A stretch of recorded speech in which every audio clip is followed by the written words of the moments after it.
legend begins. Find yourself within. Take up your blade. Let the fears within fade.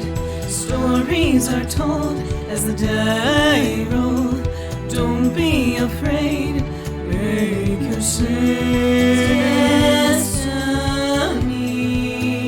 will find you in me. Friends at your side, may the group with pride. Try as you might, you now live to fight. Monster nor foe can fill you with woe. Enemies in sight, it's time to roll dice. Roll for initiative. Check, please.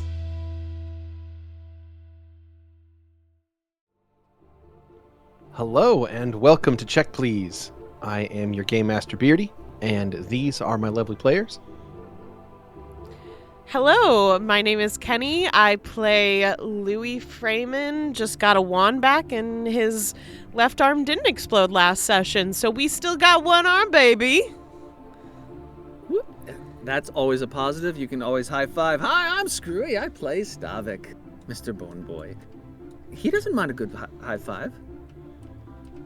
Doesn't he? I'm Grem. I play Valentino. No quip today. I'm having a baby, and the baby is Slonic. All right, and Yes, I'm that's Xeno. I am playing Zu'lin, your regular, ordinary alchemist, normal human.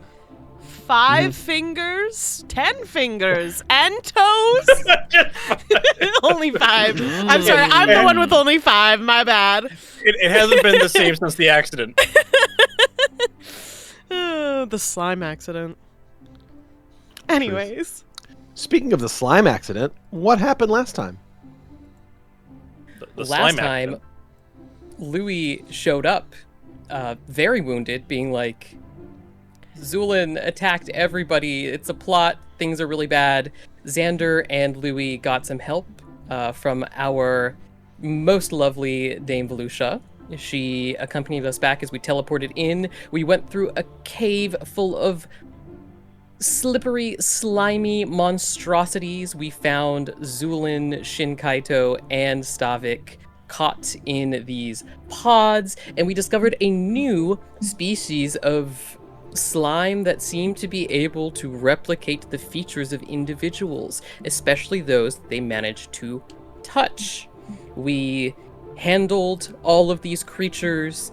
Louie desperately tried to get people to see that Zu'lin was a monster. Dame Volusia said, "Oh, but he did such a good job healing Shin Kaito and, making sure that everyone was okay in between his running around collecting, replicating evil slime samples.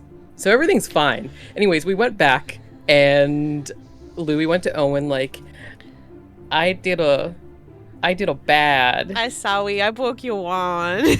I broke your wand. And Owen was like, "Oh, what's that behind your ear?" "Oh, it's a wand." And he throws time to do it. Holy crap. So that was pretty cool.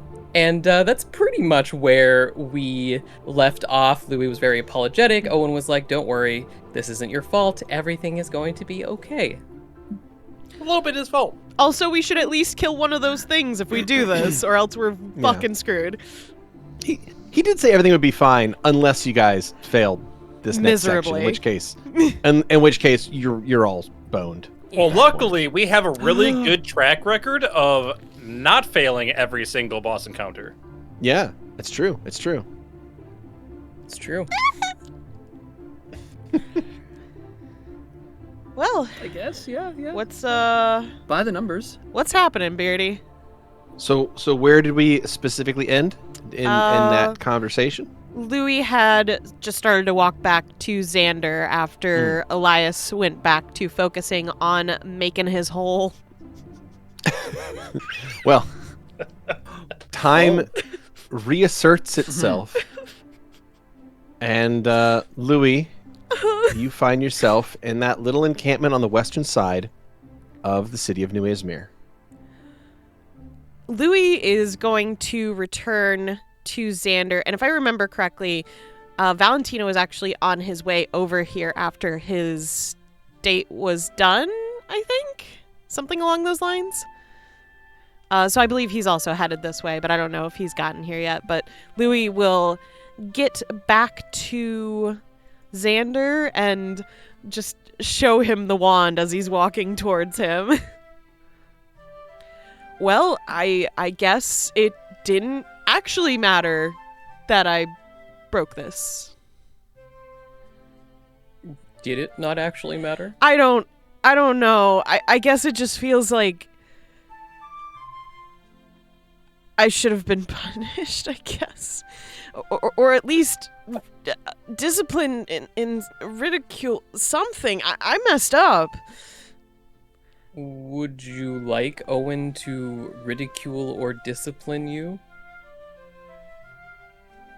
I mean, I guess it makes it easier to hate him if he does. But I'm sure it would. now I don't know what to do. Also, mess up would imply that you accidentally destroyed the wand.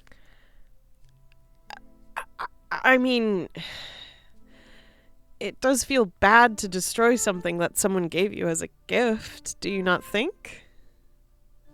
What's the difference between destroying a wand and using it up?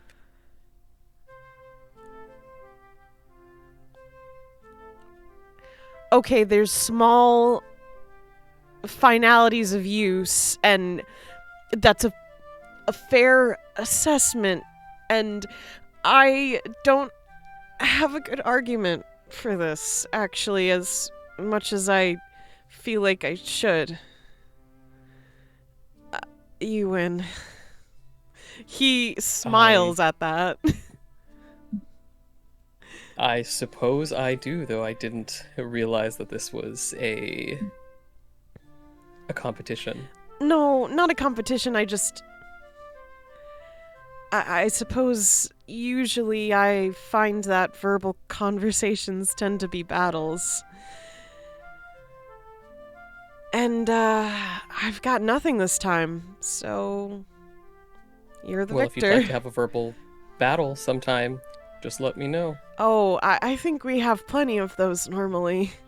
And you Do we? Do we not? I don't recall having a verbal battle with you once, Louie.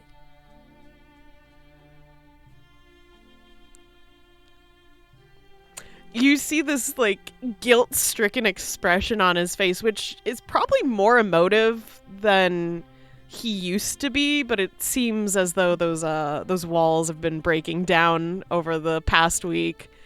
He just looks guilty. No! Of course. Okay, well, maybe I thought sometimes you were being, contrarian or the devil's advocate in a lot of conversations, and it that's my own fault for perceiving it that way, I suppose. I don't think that's necessarily a bad thing, Louie.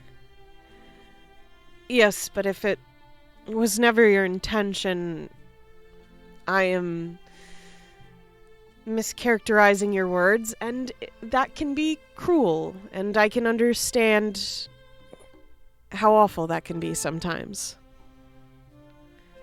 It is part of life to be understood even by the people who you are closest to, Louie.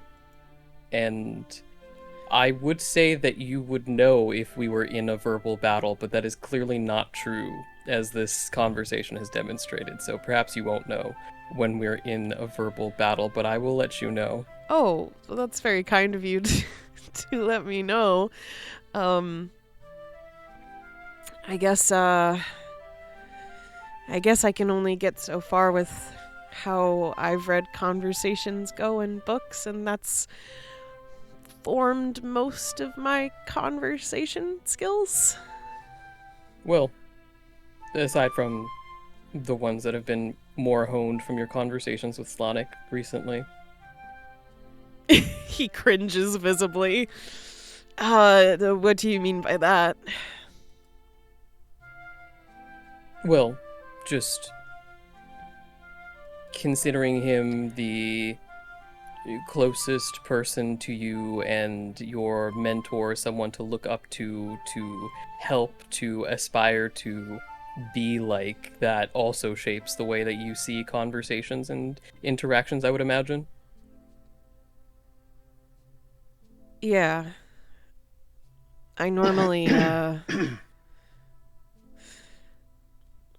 I guess in the past few months, I've been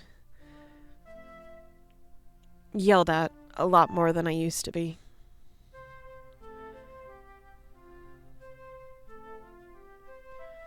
That is unfortunate, though. Not surprising, given the turn of events. It's just...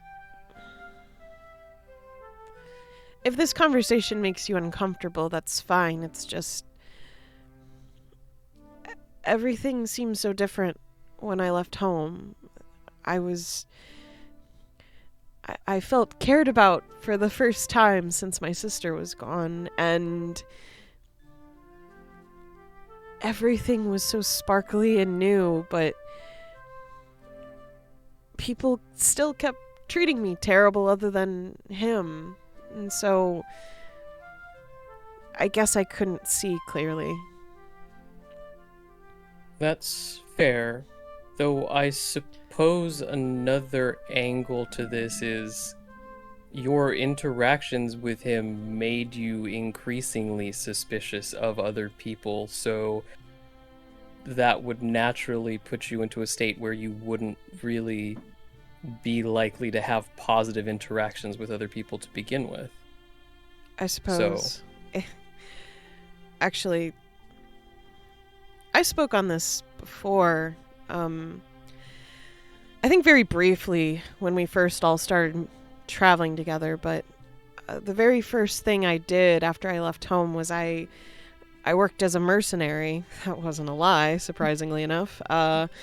And the caravan I was assisting got brutalized by bandits. I was captured, and the leader,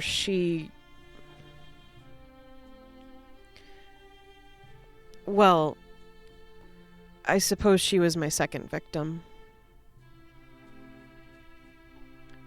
But stuff happened before that. I believe you spoke on this in Saraibo, yes. Yeah. It's just... so many things just kept happening like that. Things would be going good, and then... I guess... I don't know, I'd let my guard down? I don't know. People just do this. Or maybe they don't, and I've just got incredibly bad luck for myself, and...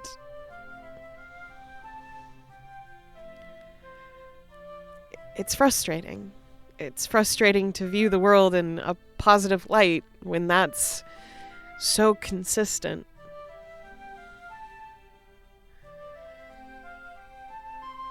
That is fair. The world is cruel sometimes. A lot of the time. Yeah. I wish it was kinder to you, though. I don't know what you mean. I don't need the world to be kind to me, Louie. I know you don't.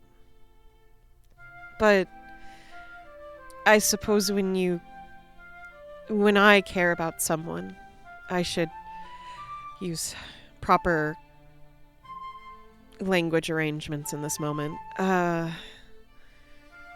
When I care about someone, I just want things to be good for them, even if they aren't good for me. I'd much rather just see them be happy and safe and the word I can't cared for and such.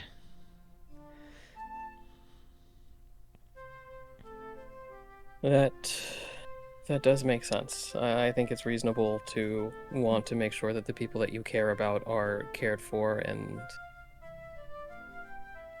living good lives, but we have so little control over the things that we experience and the things that happen. Yeah. And it means that there's terrible things that happen, but it also means that there are wonderful things that happen that are unexpected. He nods. He looks down at his left hand and then looks back up at Xander. May I touch you? Sure. He tilts his head. It's just... And Louie will hold his hand out and gently just brush Xander's hand. I've been quite inexcusably rude about my physical contact when I absolutely refuse others without them asking normally, and I feel as though I've been the worst with you, probably. And for that, though you may not think I should apologize, I do, because I would rather touch you when you want to be, I guess, is what I'm saying.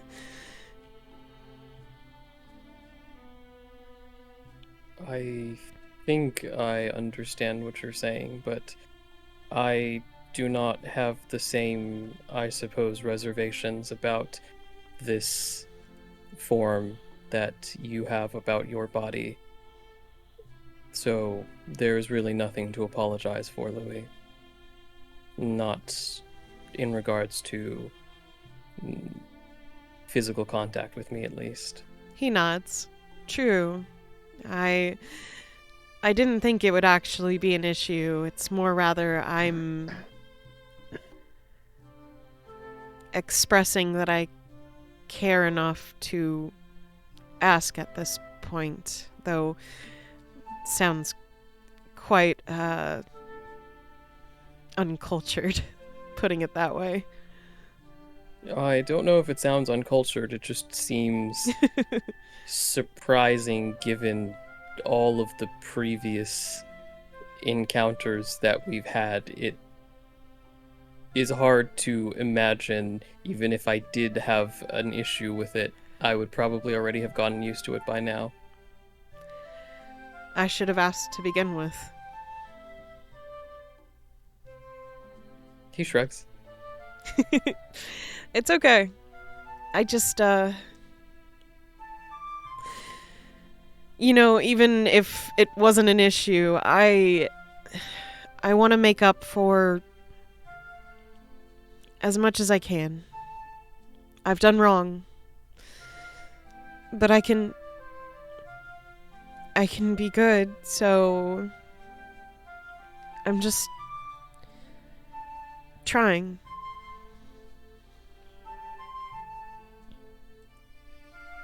I do appreciate the effort, Louie, though I think if we are discussing issues in the past and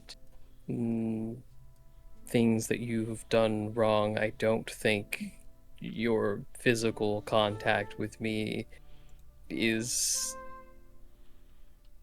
worth the effort that you are putting into that. There are likely other conversations that are far more important than that, though I don't know that we have the time or efforts available to properly discuss that Then at this moment. let's make a promise. Let's talk about it after we deal with this And he nods over to Elias. Whole situation with this town, whatever the outcome may be, let's talk. Let's mend at least what's broken.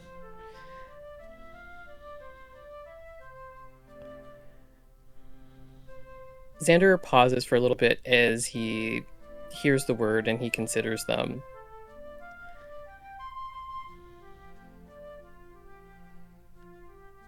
I'm not sure that I want to talk about it, to be honest, Louie.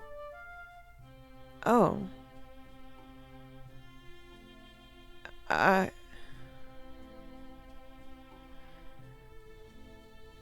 That's your right.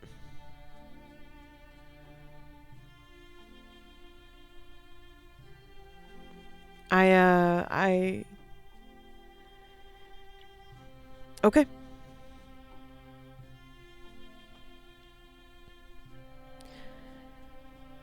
There is a desire to clear the air and start anew, to mend broken fences and to make this as smooth as possible. And I have a very strong urge that has developed over the course of hanging out with all of you and spending time together. There's an urge to help, to make things easier, to smooth things out, to be conciliatory, to spend extra time to make sure that everything is working well for you, that you're not too stressed out. But to be honest, Louie, I don't think I can have this conversation and prioritize my own feelings about the matter at this moment. Despite the feelings that I have about this matter that are complicated, I still don't want to say things that will upset you, and I know the things that I have to say will likely be very upsetting for you. And I think that it's not fair to have the conversation under those circumstances. But I don't know how not to prioritize your own feelings about this matter over my own feelings. So I think it's best, given that we don't talk about this, because I don't think it will resolve anything. He nods. What are we talking about? Hello, Valentino. Just, got a new wand. We don't want to talk about it? I guess not. I see, you're not the first guy I've known who's had to deal with that. Losing your old wand can be a really tough experience. He pauses for a little too long before responding. Anyways, Elias has sort of a plan or a preference about how this execution will go, but I want to make sure we have everyone together before I discuss it with you guys. We need to just, all make a choice together. So... Well, what kind of choice? What to kill first if we can only pick one thing? I see. So, this should be a thing that we should all decide and stick to at all costs, because this is one of those things where at least one of those beings need to die. Absolutely, or else we're screwed. But I'm gonna wait in suspense of what these beings are until we get around together then. Which beings are we talking about? I'm so sorry. I thought you knew. I mean, there's a lot of beings out there. The shadow dragon or the baby god growing in the body on a slab that I would very much like to stab. Sorry. That's not anger against you. I just have a lot of strong feelings about the situation. I would be surprised if that had anything to do with me. I know, it's just... I guess I over-explain because I feel as though I'm never understood. My bad? Maybe people have a hard time understanding you because you over-explain. Oh. I'm sorry. I don't gonna be sorry. I'm just, poking at you. Well, my afternoon was a dud, so I figure if there's still more like adventuring business to do today, could use the burnout. I could maybe go shopping, but I don't think I have enough money for the thing I want. Not yet, at least. What are you looking for? I was gonna get a sword for myself if you remembered. I mean, I have the wand now, but the sword is nice to have just in case. I mean, I've got an extra. No, I've got a specific thing in mind for it. I see, okay. Besides, you should keep 2 weapons on you. It does have an air of veterancy, doesn't it? Yeah, I noticed how lacking Bastion was without the extra weapon, so I think it's just time that I grow a pair and get a sword, I guess. That was a terrible word choice. Oh, God. It's bad and you feel bad. He didn't mean to do it that way. It just came out that way, okay? Just like the baby god. Yeah. So, you keep your swords, and I'll just have a backup with my own personal sword. What kind of sword are you looking for? I was gonna get, like, a long sword. It's a good choice. Balanced, you put the even tempered. Yeah, far enough comfortable distance for me. I mean, it might be a bit heavy in comparison to an epi, but it should be fine. They are normally meant to be wielded with 2 hands, but I mean, I can do Stavik's it in got an one. even bigger sword. I believe it. Oh, thank When you. you get your other arm back, the one is going to be like jacked, though. You're gonna have to explain that to people. It already was, because I could barely use it before. Oh, well, alright then. I guess you've got an answer lined up.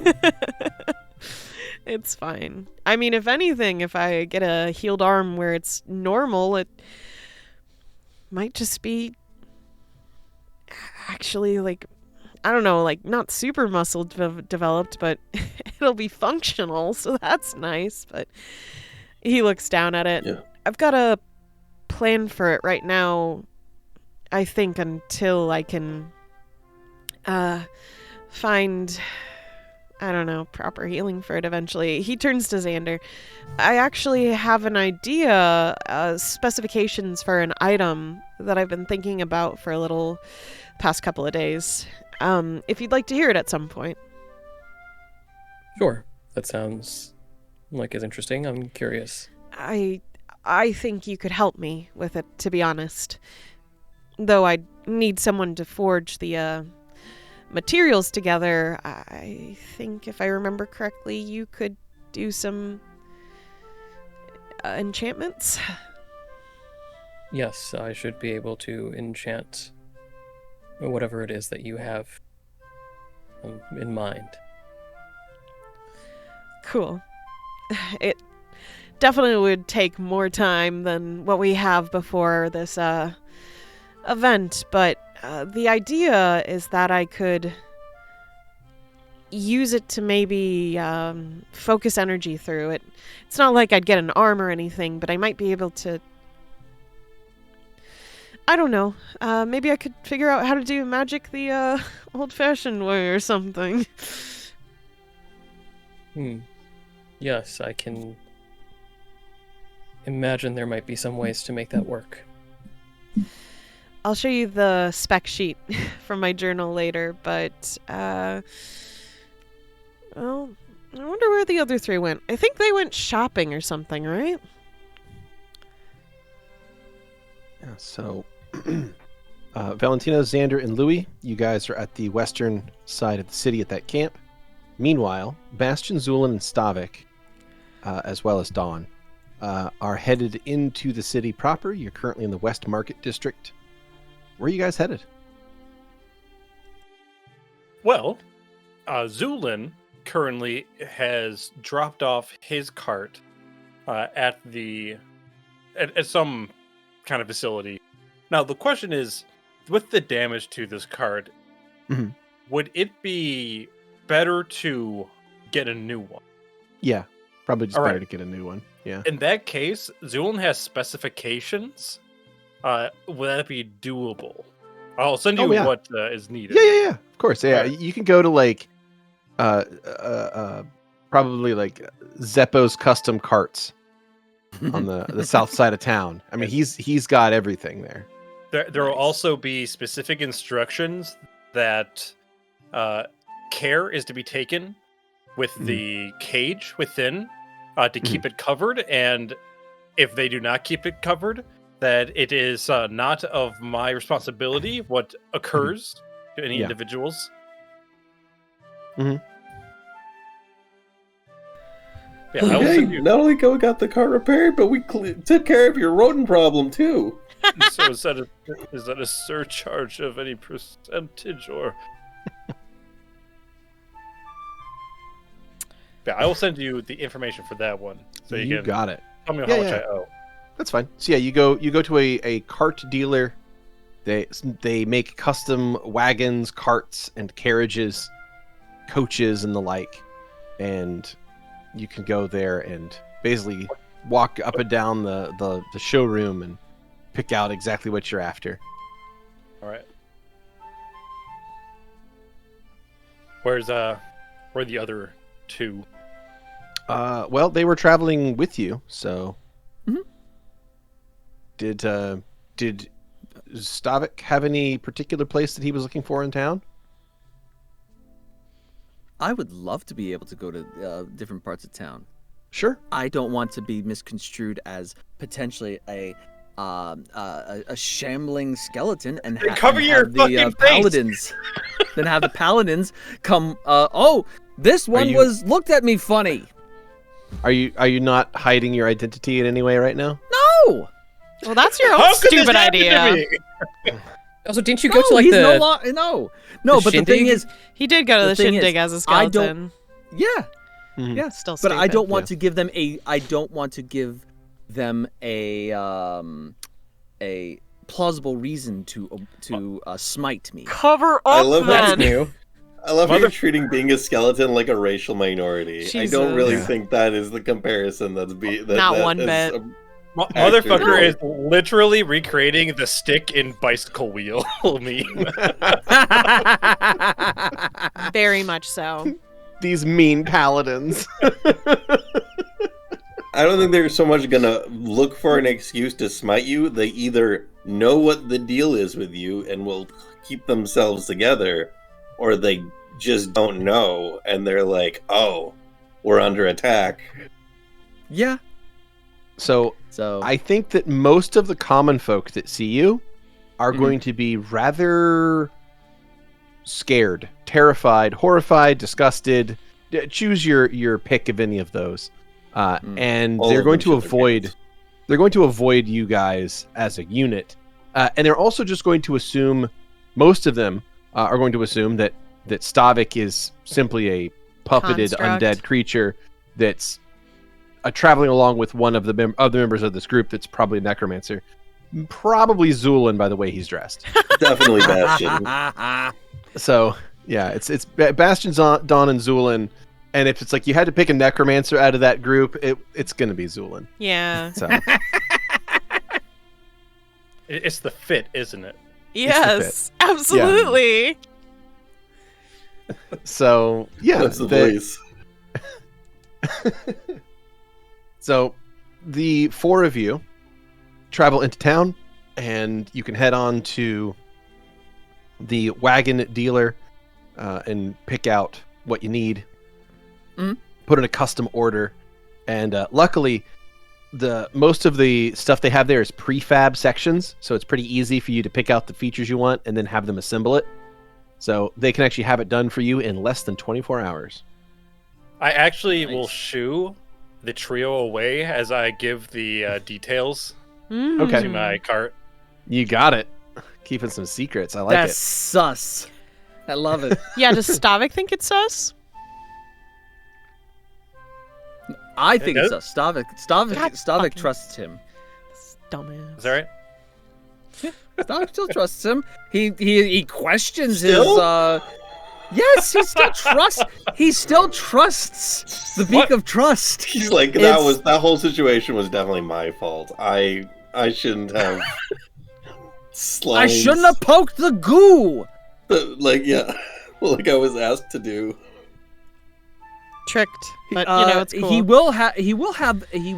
He still has reservations of who Zu'lin trusts. He trusts, like, yo, buddy, I trust you, but your choices in individuals that you work with outside of our group, I don't know, man. That was That's fucking bad hilarious. choices. I think you only know one person I work with outside of our group, and it's Shin Yeah. Kaito. I know one person, and it's been a bad choice. I guess He that's just enough. will not accept that Zu'lin is shady, no matter Yeah. what. Can't be done. Zu'lin fucking puts a gun to his head and is like, "You know too much," and Stavik's like, "Zu'lin, Who's making you do this? Yeah, who's making you do this? I'm sorry, but whoever's telling you to do this, you can't." It's yeah. Well, It will be his While- undoing.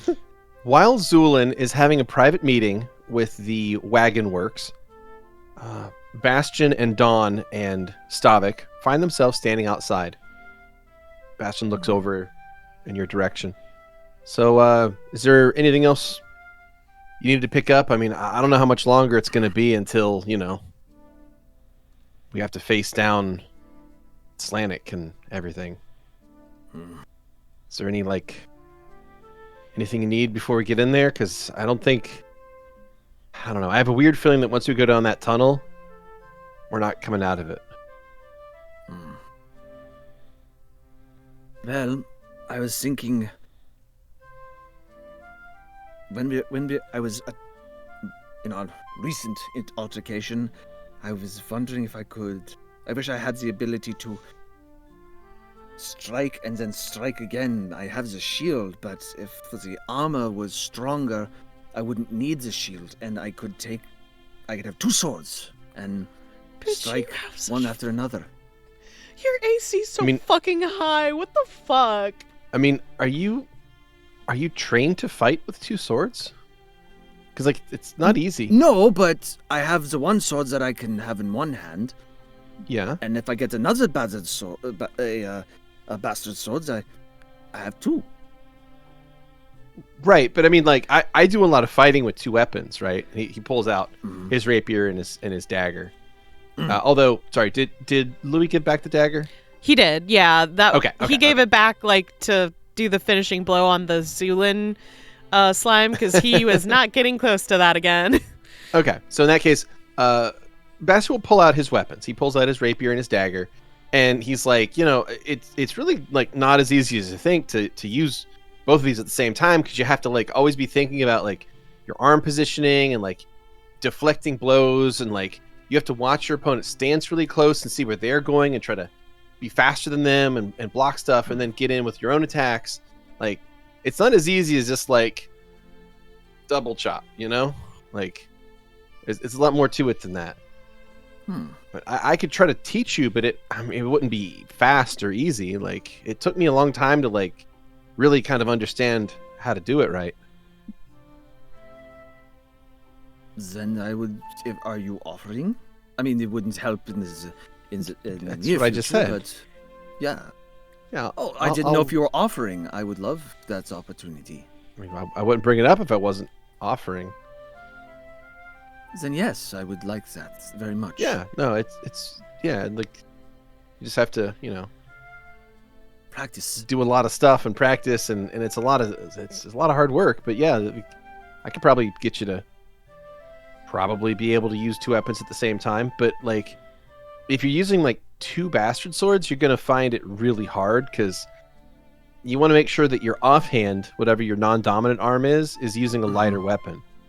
That way you can be faster or keep the same relative speed. But wait, do you have a non-dominant arm as a skeleton? How does that work? Well, technically, this is not my original body, so There was the other skeleton. Well, I mean, you do favor one arm, so I've never tried. okay. It's I guess it's more instinctual, and that's what I learned with. But I never thought to try with the other arm.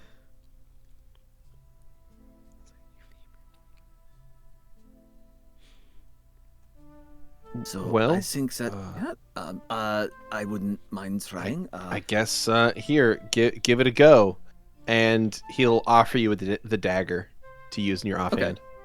Okay. And then Switch it around. imagine a target in front of you, and kind of do your best, I guess. Oh my god, the skeleton's attacking! Call the guards! Call the paladins!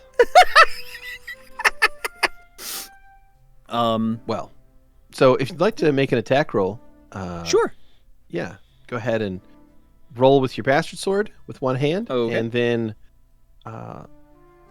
you can roll it again, but the second, go ahead and roll two, and I'll adjust it on the fly here and show you Okay. how it would end up.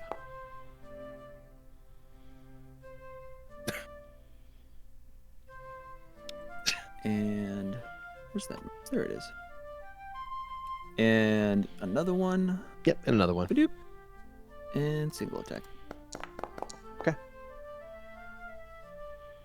Okay, so the modifiers on these are going to be pretty significant if you don't have two-weapon fighting.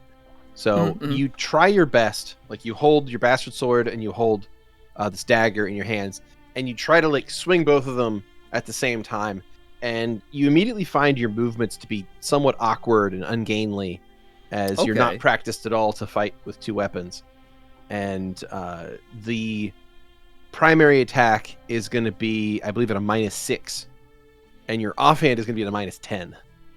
Okay. So, yeah. So you swing, and so you would get a 12 on the first attack, and you get a 23 because you rolled a basically perfect roll in the second shot. But even then, significantly less than what you actually rolled there. Yeah. As those shots are heavily penalized. Okay. So it's just you realize just swinging these around that the Bastion probably has a point, that there is certainly a technique to this, rather than just trying to brute force your way through swinging two things really hard at the same time. You make this. Yes, you make this look so much easier than it is. I mean, I don't know. Like I said, there's a lot of technique to it, and it's a lot of reacting to your opponent, because you have to learn such abilities. The streets. Have you lived there? Have you been there? No, he hasn't. Yes, Yeah. but I understand. But being able to, this seems like much more training than just what the streets would teach. Really? I mean, this is kind of just basic, fast combat stuff. You just try to stay alive when people are trying to gut you, and you try to gut them right back. I mean, sometimes if you get in an organized fight, you would take your left arm and the other person's left arm, and they'd get tied together, and then you would be given a dagger that you could hold in your right hand, and you had to stab the other person to death, but your left arms were tied together. That gets real mess. That gets super bloody, because you don't walk away with that one without at least one stab. Bad times. You have led a very interesting life. I mean, if you say so. It just seems mostly just kind of my life. This is how things are. I think I may be going down the wrong path, then. I think I shall stick to the one sword. But if I were to, again, not have this holding the shield and the other armor were to take up, if they were enchanted so that I didn't need the shield, I could have the two hands on it. Yeah, put you the could swing effort harder into it. that way. Yeah. Hmm. Or you could learn to like smack people with the shield. I mean, it's up to you how you want to like refine your style, you know? Actually, a question on that for Stavik to be able to do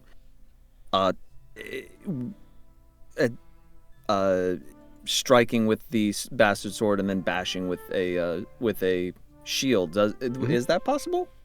Yeah, in one round rather. Yeah, it would be a full action, and it would require like you could do that. You would take a significant penalty unless you had 2-weapon fighting. Okay. As a feat, and then if you had that, you would be able to make a shield slam attack. Fantastic. Okay. Yeah. Cool. We'll look into that. Yeah. See if I can find any, I guess, books on it first, and so I don't go in it half-cocked. Books to fight from? I mean, I guess. Like, I figured you'd be kind of the person that would like learn by doing. Once we are out of the pit, I think Maybe try Louie again. can recommend you something. Bro always knows good books. Just imagining looking at some medieval picture. I mean, like, that's how it's done. Yeah, that's how it's done. It's just It's just this shit ass like yeah, drawing yeah. with a cat in there. Mhm. All of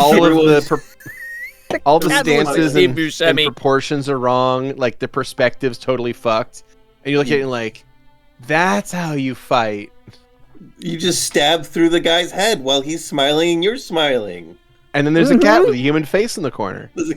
And Because no, it all is. the cats look like Steve Buscemi.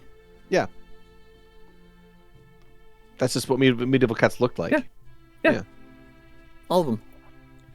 Well, as the two of you are talking, Dawn is kind of daydreaming, leaning against the nearby building, and a little time will pass, and then Zu'lin will step out from Zeppo's wagon works.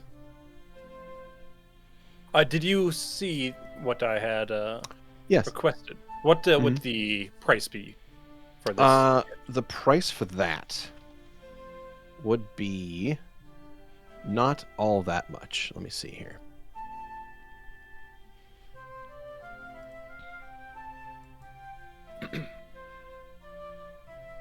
We'll say that would let's see, cost you probably something to the tune of 600 gold. Okay, it's about 100 more than usual, maybe 200 more than usual. That's good.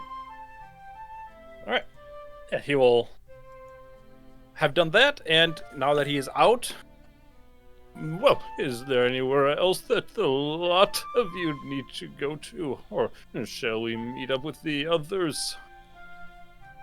Yeah, unless there's anything you need, Stavik.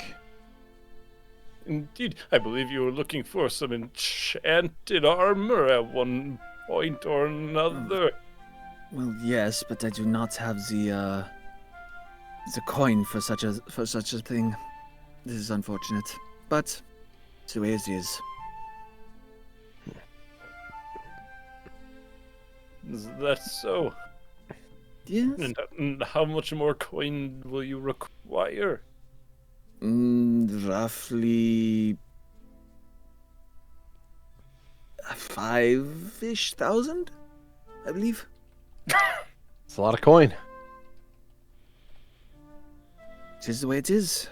I would very much like to not to reduce the potential that when we get to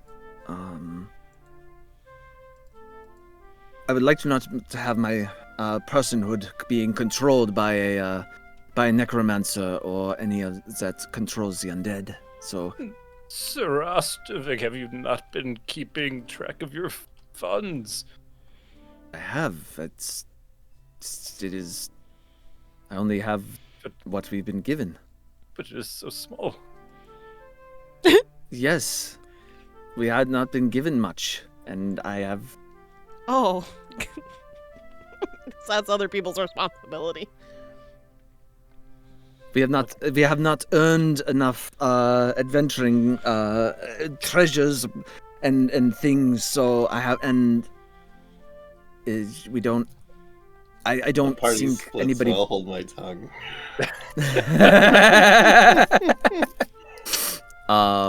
So it's as much as I would love to go purchase this, it would not. I tried once at the academy to try to sweet charm my way into getting it enchanted, but basically I was told pound sand. No, well, with a discrepancy of 5,000, I believe any reasonable individual would have said the same. That is correct. I completely understand, but Evan. Well, if that's the case, Bastion Dawn, if you have nothing more to do, then let us meet with our friends. Yeah, I mean, I'm ready. Dawn looks up from her daydream. Huh? Yeah, I'm ready when you are. Let's go. And the four of you can get yourselves ready and head out to meet up with the rest of the team, which are located on the western side of the city, up in that little camp. A short time later, the party finds itself once again together. A little bit of time has passed, and it is now about 7:30 in the evening on June 4th of the year 808. You guys find yourselves on the western side of New Izmir at Owen's little camp here. Louie will wave as soon as he sees everyone approaching. Hello. Hey, how you doing, bro? I'm doing all right. Can I call for a team meeting? Of course. That's why we're here, right? At least he's a team meeting.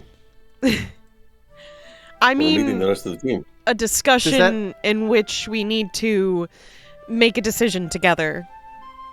Oh, am I included in the decision making, or should I go?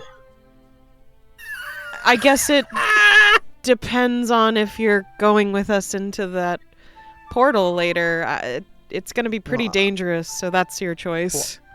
I want to help Owen. He was really nice to me, so I want to help him back. Then yes, you can be a part of this decision. Okay. I think yes. It's not that kind of Noted. decision. No, that's good. We got our answer down. Okay. We can count that. That sounds good to me. All right. Everyone listen up. Louie stands up and tries to put on his best pose while looking a little uncomfortable. So, Leadership cap. I spoke to Elias earlier. Thankfully, I have a wand now, but my goal is, before this portal opens, is to get a longsword, just in case. But while discussing things with him... You're not planning on spending money, right? That's usually how you get things. Yeah. No, for he'll Bastion. Although, Stavik, I mean, yeah, between Bastion and I, if you don't hold want on. to, we can probably figure it Stavik out. will just...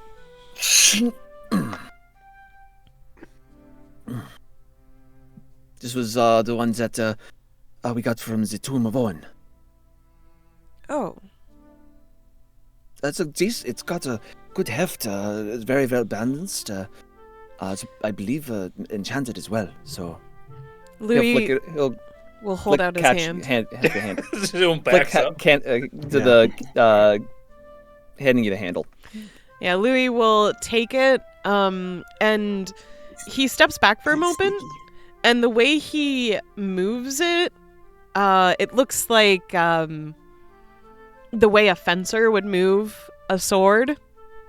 So it looks like he's figuring out the balance of it, and he seems to be fine doing it one-handed. Yeah. Is it sticky? I'm pretty sure that It stuff Oh, great. He... It has At goop least- on it.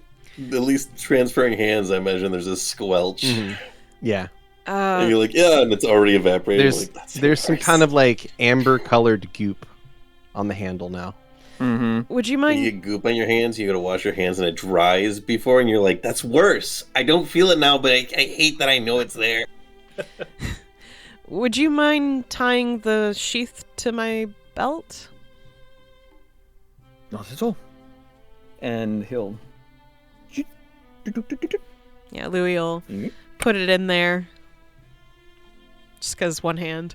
All right, that solves one part of the thing I'm going to do with it. Hello, Faith Carver. And he pats the handle gently. And Bastion and Mr. Freeman, you do look a little worse for wear. And Zu'lin will put out 2 vials onto the table. They're like a kind of greenish color. Bastion takes it without question. Louie does Pops not. the cork and downs it. By now, Stavik would have regenerated, I believe, right? Yeah, I think you're fine. yeah, I'd be you're fine. I appreciate the drink, but I'm... He was only I'd talking to me regenerate. and Bastion. Oh, right, sorry. Brain, why do you not work right? Yeah, sorry. Sorry. Though that is quite fine. I'm actually quite interested if the carcinogenic effects would actually damage your being. If you want what? to try. Wait, what effects? Bastion says as he just finished drinking it. Do not Zu'lin has- worry, friend. Made this You gonna turn me clear into a before.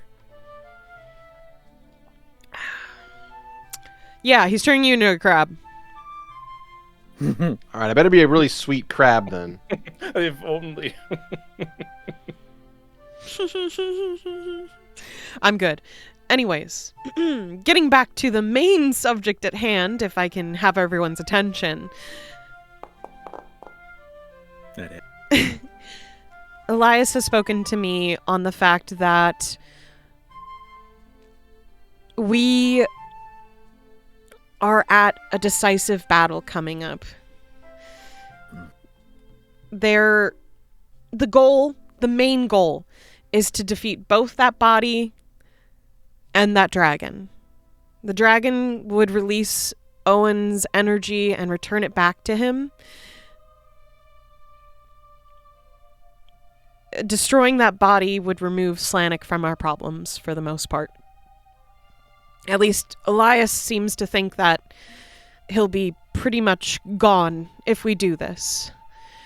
So... If you're the only one.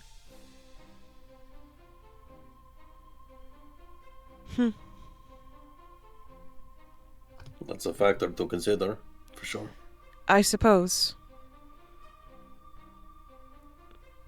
He didn't speak too much on issues, even though I tried to bring up concerns, but he seems very confident, so who am I to question this? He knows more than I do currently. Nonetheless, what we need to decide is if we can only kill one of them, which one are we focusing on? And I'm fine to do this as a vote. Now, again, just to repeat, the means are either we return Owen his power, or we get rid of Sonic if we cannot kill both of them in this go. So, if anyone wants to discuss before we make a vote, that's absolutely fine. Otherwise, I can just ask for a vote right away. Well, not to be a stickler, but I don't really think a vote will cut it here. I think this needs to be unanimous. If anyone doesn't agree and they vote against the group and then decide to act on those instincts. No, whatever Then the that vote votes. is, we have to say that's what we follow as a group. All right.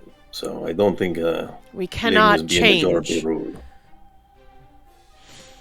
I think we kill the child. That is also my vote. We can chase down this dragon wherever it goes. we can get the power back eventually. I would like for Owen to be back to full strength now. However, he will if this child's allowed to return, then that it's a moot point. I would agree. I would cast the same vote. Well, I'm going to be the dissenting opinion here and say that I don't agree.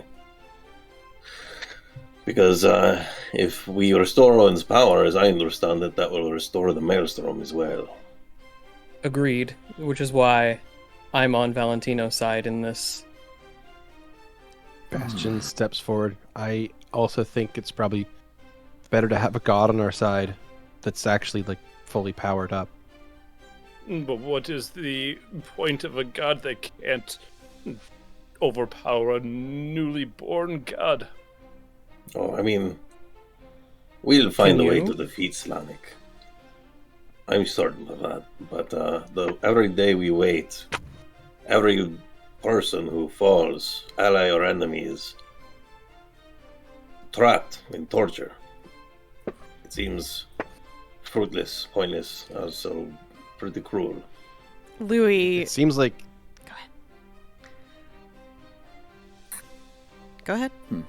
oh, after you, please. Oh, Louie's just grasping at the cloth in front of his stomach.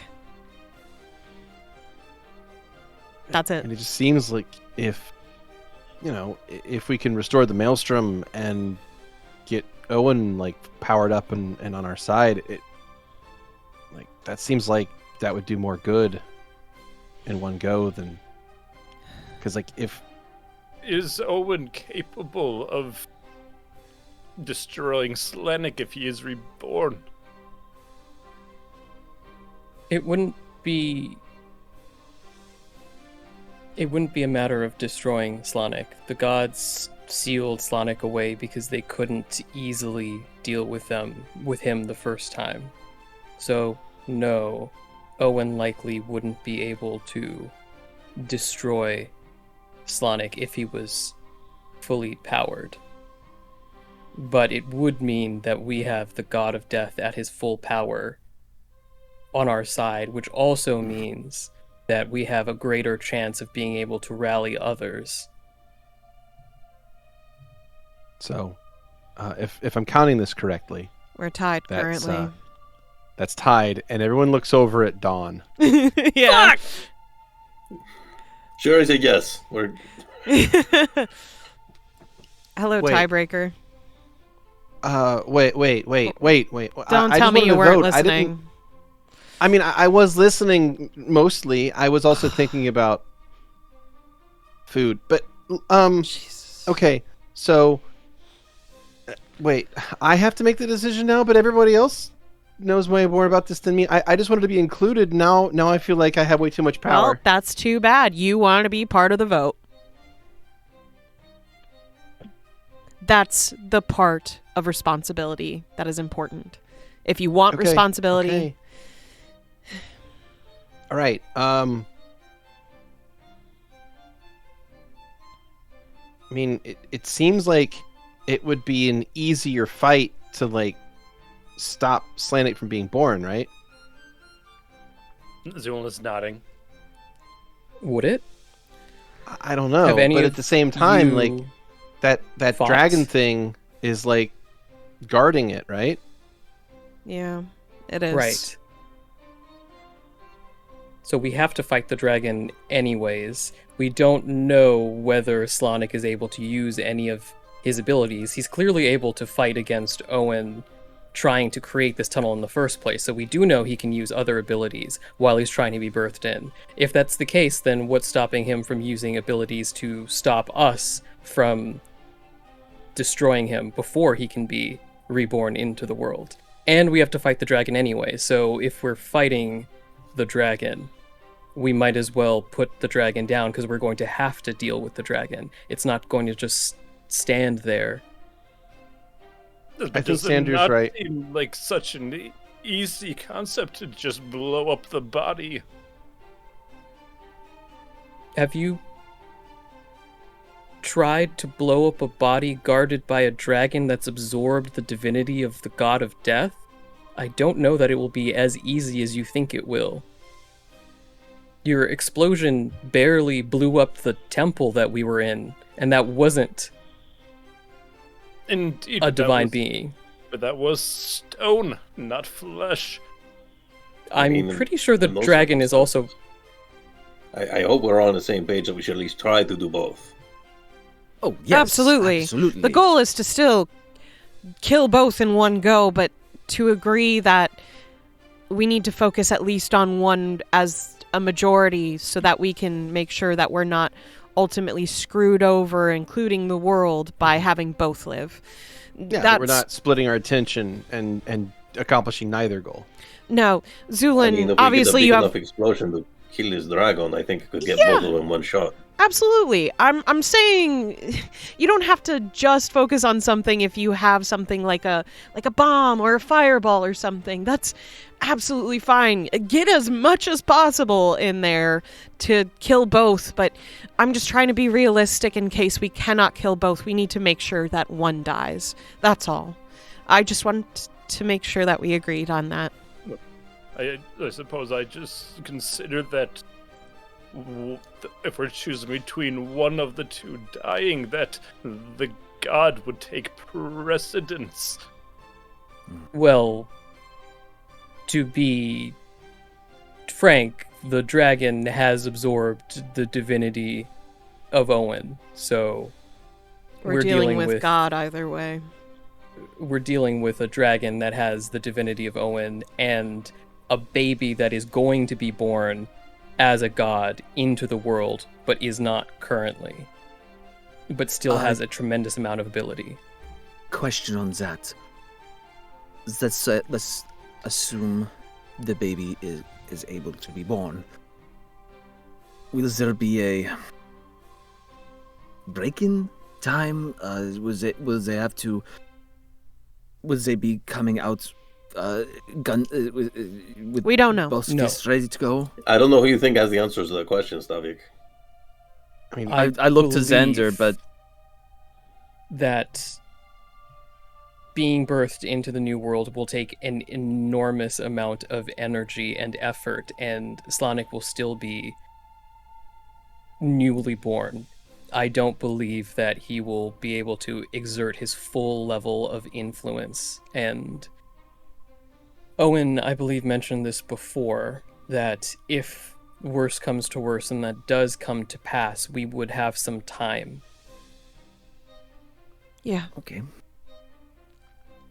Then that makes it a little bit easier, a little bit more palatable, to rally to take the dragon out first. Then and I would. Dawn looks very like incredibly agitated and nervous, but will point at Xander and say, I agree with Xander. I vote that way.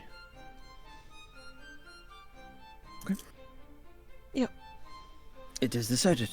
I mean, Oh, it's a that- pointless conversation. We're gonna make both work. I mean, we're gonna We're try to fucking do heroes, both. you guys. I mean, yeah, we're gonna try to do both. Like, if we can kill the dragon and then kill the thing before it gets born and stop the god from popping into the world, then we win. So let's just do that. Let's just win. Sounds good. I'm gonna go into the market and get a enchantment put on this lovely long sword. So I'm gonna go for a walk. Yeah. Do you want some company or Sure. okay? And Bastion will walk along with you as you head to the markets. I'm gonna turn to Xander. As Did Elias give us a timeline? He did not. He said it could be a couple of hours, it could potentially be days, but it seems that he is well into the work now. It will likely be sooner rather than later. as Got you guys are having this conversation, and as Louie and Bastion begin to walk away from the group, stepping into the mirage area here on the western side, because this place is blanketed with an illusion. Stepping into the illusion and becoming fully formed is Lady Nilo. She approaches and has a few of her honor guard with her as she approaches. Good evening. Good evening. I have news that I hope is not too late. I was able to fully convince the Adventuring Guild to lend its full aid to all of you. Holy Let's go. shit. Fuck yes. All right. That was unexpected. That's To amazing. be honest, that's And incredible. I took the opportunity to sell a few of the trinkets around the estate and raise some emergency funds for all of you. I hope that I'm not Thank you. too late in this. No, we were just discussing this. No, that's I'm sorry you had to sell stuff at your estate. It's relics from my mother's time, things that have been gathering dust on shelves. Fair. Nothing that has any great sentimental value to me. Okay. But I'd like you to have this. And she takes out a little tiny leather pouch. About little tiny little leather pouch that's like cinched closed, and she'll hand it to the first one of you that wants to take it from her. Louie will take Have it. it. Oh, yeah, let Valentino have it. Yeah, Valentino, you take it from Lady Nilo, and it feels like it weighs like 2 ounces. It's the smallest, lightest little leather pouch. Anything in here? Do you want to open it? You Do. you open it, you turn it upside down, and it starts pouring money. It just starts pouring gold coins into your hand. Oh, Valentino, It fuck. appears to be appears to be an extra dimensional space inside. Nice. Just Oh, lucky. I was able to raise about 120,000 gold. I hope that's enough. Like, Hey! okay. Thank you. We should, I suppose, divvy this up. This helps me fix up Faith Carver then for the. Yeah. Wow. Then I'm glad that can be of service. Then, if you all require anything else, the various leaders of the Adventuring Guild will be at your service as well. And I've summoned some of the higher ranking guild members as well to aid you in your next combat.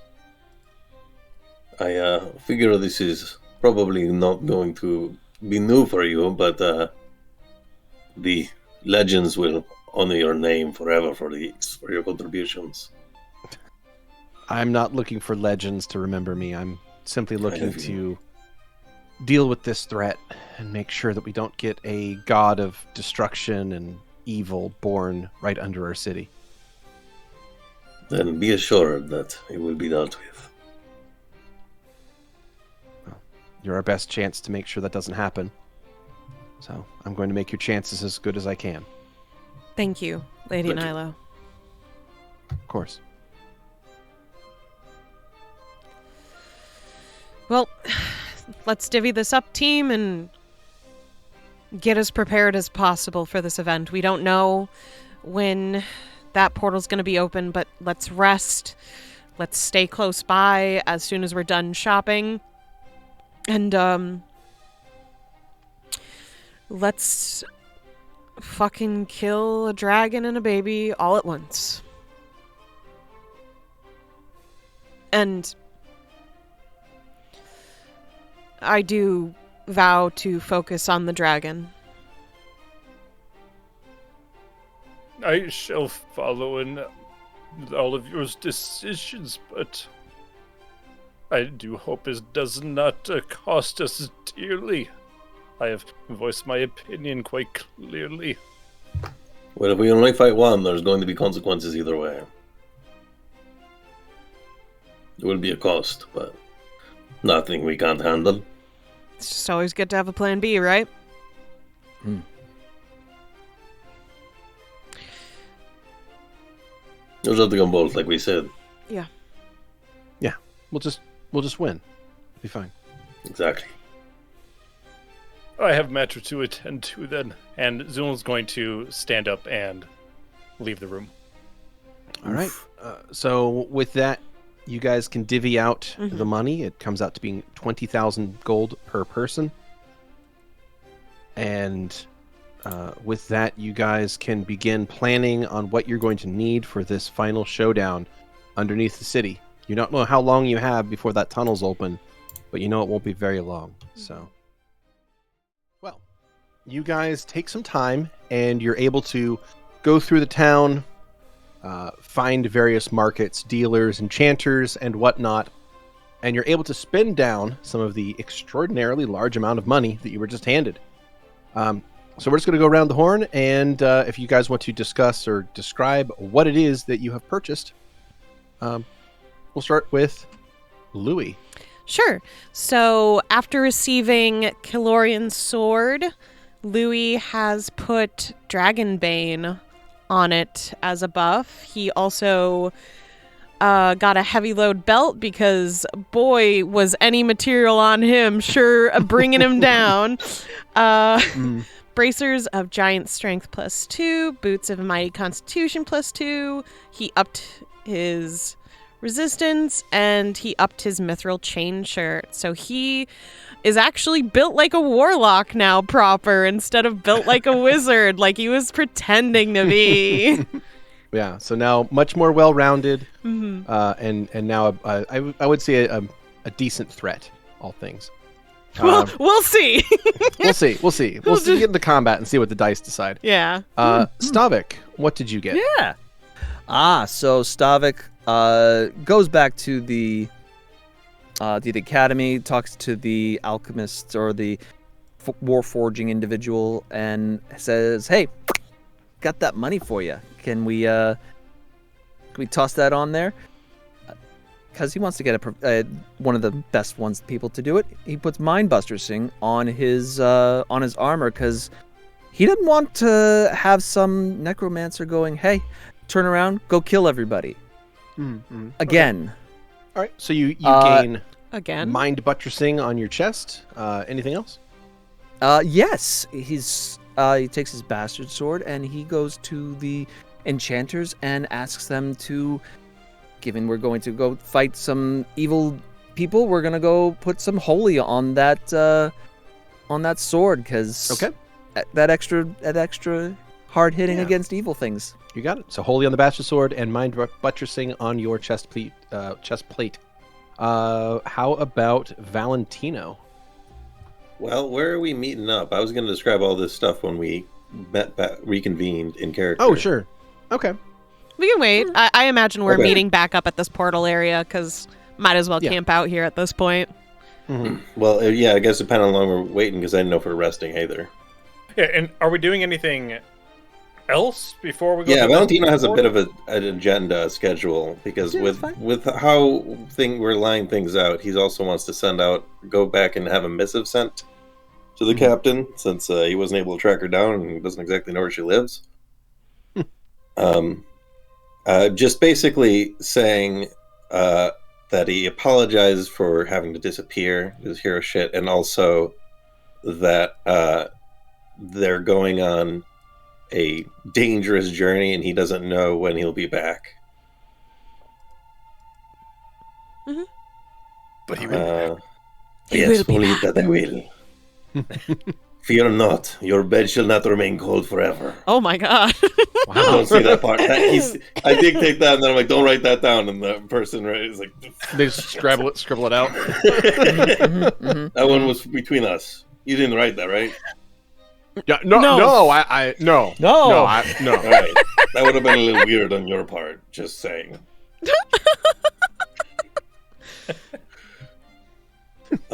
Yeah. So, but yeah. Otherwise, I'll go through it when we reconvene, if that's cool with everyone. Yeah. I know that. Zu'lin, what did you pick up? So I'll do the same thing once we Okay. reconvene. I think That's fine. That's probably the best way to do it. Okay. And then Well, in that Xander? case, Should we just reconvene? Should we just reconvene Well, him? I mean, Well, the reason is because I would like Zu'lin to try and find the Temple of Cloak. that's going to be a toughie to do on demand, but you can certainly look around for it if you want to make a diplomacy check to gather information, if you want to ask people, if you want to make a knowledge religion check to see if you would know where a temple of cloak would be located in More a town like like hidden. this. Yeah. So, and that would give you an ability to maybe find it a little easier. I will But there would also do- be a perception check involved if you're searching for the temple. I will do a religion check just to see Okay. if how much I know about. Sure. That. I found them in the past, so at least Yeah. I know a little bit about it. Mhm. What's going to be a 17? Not the Yeah, best. so not the best. You think you have a few ideas about where to look. So if you want to search for a temple, do you want to try to search it by finding the followers, or do you want to search it by trying to find the actual building itself on your own?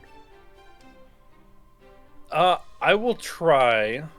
It's perception or diplomacy, I'm guessing. Yeah. Yes.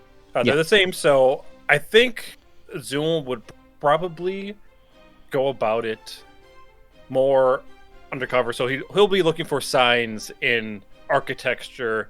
So he's going to be doing perception in this case. Okay. He's not going to be talking to people. Sounds good. Go ahead and give me a perception check then. It's going to be a 19. Okay. You spend some time looking around the city, and though you find a few ominous markers, and architectural things that seem to point you in a direction, you're unable to follow the trail completely. The trail goes cold, and you end up sort of looping around part of the city without ever finding the Temple of Cloak. He's in town square, just unsure where Just to go. Travoltaing up there. Yep. And Yeah. eventually I will head back to the group. Okay. You Um, make it back to the camp on the west side of the city a little while later. I will walk up on Zu'lin's belt. There are now some quite ornate glass orbs, quite small, but each of them shimmers with a kind of glittery liquid inside of them. Is each one in a separate holster? They are, in fact. Wonderful. You can open it up. The top. Did they spin? Yes, they do spin. perfect. Thank you. Perfect. Since Louie is wearing the Cloak of Calorian and a face mask, I think the only thing anyone would see that's different is probably his new boots, but everything else is obscured. I do have a new, shinier cloak. Mm. A few more bottles than usual as well. There's also another fancy bottle. This is called a bountiful bottle, and it looks quite fancy.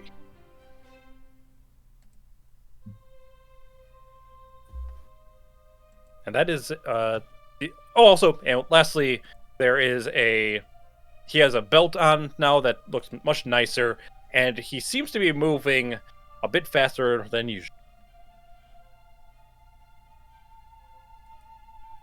I would say Xander doesn't look any different than he normally does. Right.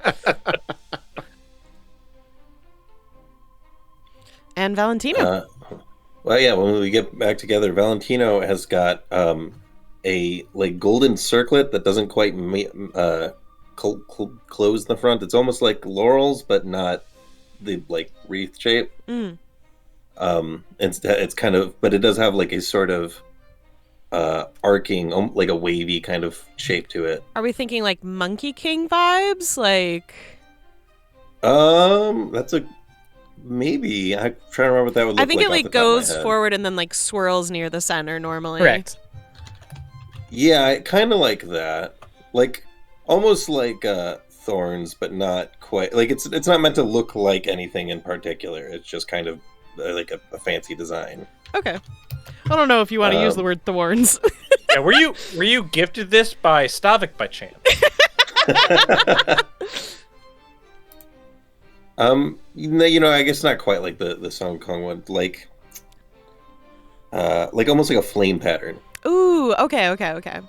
going on the sides of his head, and then his cloak, his scarf has been stitched into a full cloak. That is a slightly different color, so the part it's clear what the part is the scarf. Oh. But but the lining is like made to kind of blend it in. Mm-hmm. And it's like a slightly more maroonish red then.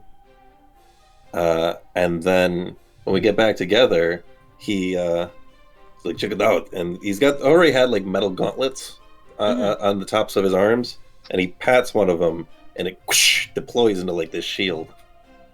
Sexy. I know, right? Mm-hmm. But pretty good work. You look good. You Thanks. look very heroic and dashing. He does, also, I should mention that he does seem to have a slightly more like heroic air to him. His chest seems to be puffed out slightly more. There's almost like a glow to him. Mm-hmm. He's like Valentino, only more so. Exactly, if such a thing is even possible. How's Alright. how's Bastion yeah. though? Go ahead. Oh yeah, no, he's here. How's Bastion looking? Bastion walks up. He appears to be almost identical. There's very little changed about him. But as he looks around at all of you guys who have more clearly obvious new things on them, he's going to tug the top of his collar down a little bit. It's already shows V'd. And he clearly shows he clearly shows the chainmail that is under his shirt. He's like, yeah, I got that spruced up a little bit, but that's not the cool part. And then he takes his rapier and unsheaths it, and as he pulls it out, it makes a keening swing noise as he unsheaths the weapon, and crackles of electricity move up the blade as he holds it. I Very covered nice. Nacio's eyes. They did a real number on this guy. Like it's That's it's really way badass. way stronger than it was before. So it can cut through basically anything now. He used a tomato on it to show how well it could cut. But I mean, I'm pretty sure it can cut more than just tomatoes. I'd hope so. He's not fighting appreciate that. Unless he sold me a tomato bane enchantment, which would have been really mean. But Just imagine pretty- him slicing through this tomato. If the electricity just explodes. blows the tomato up. Yeah, exactly. In turn, Louie will pull out Kalorian's old sword and holds it out in front of Bastion. And Oh, nice. What does Dragon's Bane look like when it's on a sword? How would you describe that, Beardy? Like right now, like nothing. Okay, cool.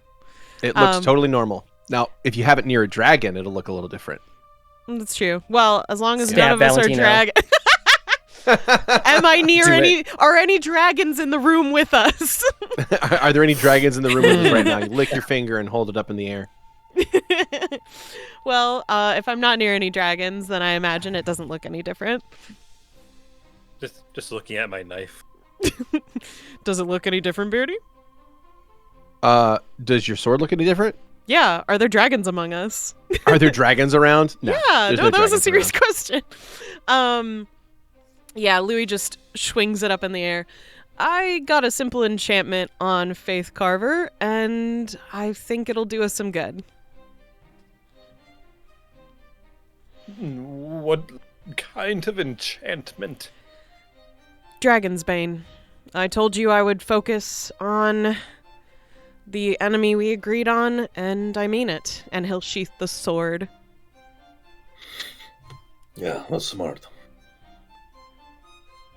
Although, eventually, I'd probably like to put some holy on it in respects to Kalorian eventually, but I think that's a future endeavor and a bit more money. Yeah, well, we'll get there. It just takes time. does. Forgive me for not being too well read on the subject, but did Kalorian throw down with dragons? I mean, Yes. that works pretty well then. That's good to know. Hopefully I'm not being too overusing of his items, as I feel like this is one of those moments where you start seeing arrows around Louie that starts pointing out all the Owen items on him. I Yeah. feel like I'm starting to get a lot more decked out in certain ways that I did not anticipate when we first started traveling together. I feel less like I feel like Stavik kind of had a right to believe your initial fucking bullshit. About being Like, Owen? I'm not a god decked out in all of his stuff. It feels weird, but not wrong at least. So there's that. That's good. Well, I guess we're all ready for whenever this happens. I'll probably be You'd camping out probably be- around here. So Yeah, I Rest think we up. all should. I don't think that one of these buildings happens to be like an inn. There you go. No, all right. What are these So- buildings? Yeah. So- We're it's by outside, section of right? the wall, right? Is Yeah, it you're on the outside the of city. wall. Oh, I Yeah, thought you're it was on on the the outside of the inside of the No, wall, we're just by the outside. wall. Yep, you're outside. The city. Okay. It was described as being by the wall, but I would just assume the Yep. other side of the wall. Okay, Nope. that makes a lot Outside of of sense. the wall. Yep. So you're currently out on the outer western side of the city. There is a rolling green plain that goes off in the distance for as far as the eye can see. There's appears to be hills and mountains. Off in Just that a funny direction. joke, I'm saying. well, I suppose you could sleep in a tree if you're comfortable with that. I've done it before. I know. It depends on whether or not there are like large cats around. Whether or not it's a good idea. Just Or- us, I guess. He winks. It looks like he tried to make a joke. All right. Right. He looks genuinely surprised but also happy, like nailed it kind of expression. Well, I'm gonna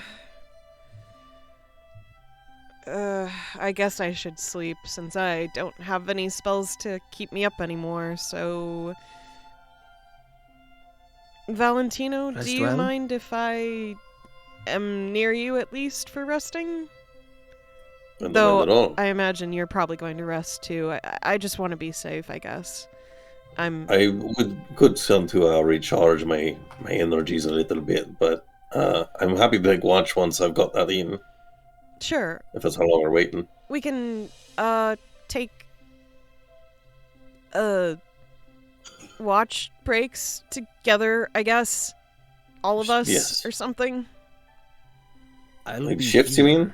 Yeah, sorry. I'm so used to not sleeping during these things that I didn't even consider it anymore. Stavik makes a good point. He's got the always shift. Same. Okay. Oh, okay. That's two of us. Well, once I've got my rest in, if we're still waiting, I'm happy to give out watch as well. And Louie will turn to Stavik and Xander. Don't let anyone touch me, please. All right. Thank you. Of course. It's for the best. And Louie will huddle on over by a tree base, kind of curled up in like the nook of some roots.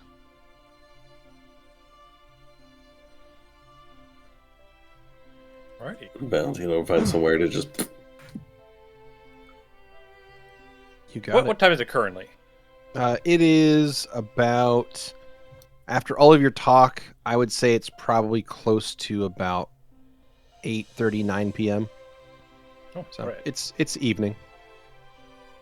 It's been a busy day. It's been a busy day. You guys are tuckered. Is Xander currently out and about? Yes. Zu'lin will approach. Friend, if you wouldn't mind, would you be eligible to heal Mr. Freeman? He, of course, is not quite interested in my healing. Oh, of course. Xander is going to snap his fingers and he's going to drop like 4 channel energies. Including Much- Stavik. Yes, I would like to destroy undead, please. Let's see. The Those of us who first sleep and have is- pleasant dreams, but they're all about dying for some reason. Oh, that's Yeah, like a it's normal strange how that Louie happened. dream. Yeah, so that's an, That's an everyday thing. So well, Disney, saying- like, Channels- I had one of your dreams. You're saying that It's the dreams in which you're 35? dying are the best you've ever had? Oh, it's a mad sorry. world. I find that kind of funny. I find it kind of sad. what did you say about the The amount, Shane? dreams in which I'm dying are the best I've ever had. Very canonically true. Indeed. 35. 35. Does I anyone am need me full. to drop more No. channels? Rest up, baby Okay. girl. No, everybody's going to be full health. Full when we You start. rest up. There are other people here as well. There's people from the Adventuring Guild that kind of trickle in as the evening goes by. More and more adventurers are showing up as word spreads through the guild. And by midnight, there's a fairly sizable camp here of about 40 adventurers. Oh no. Uh-oh. I don't like their odds.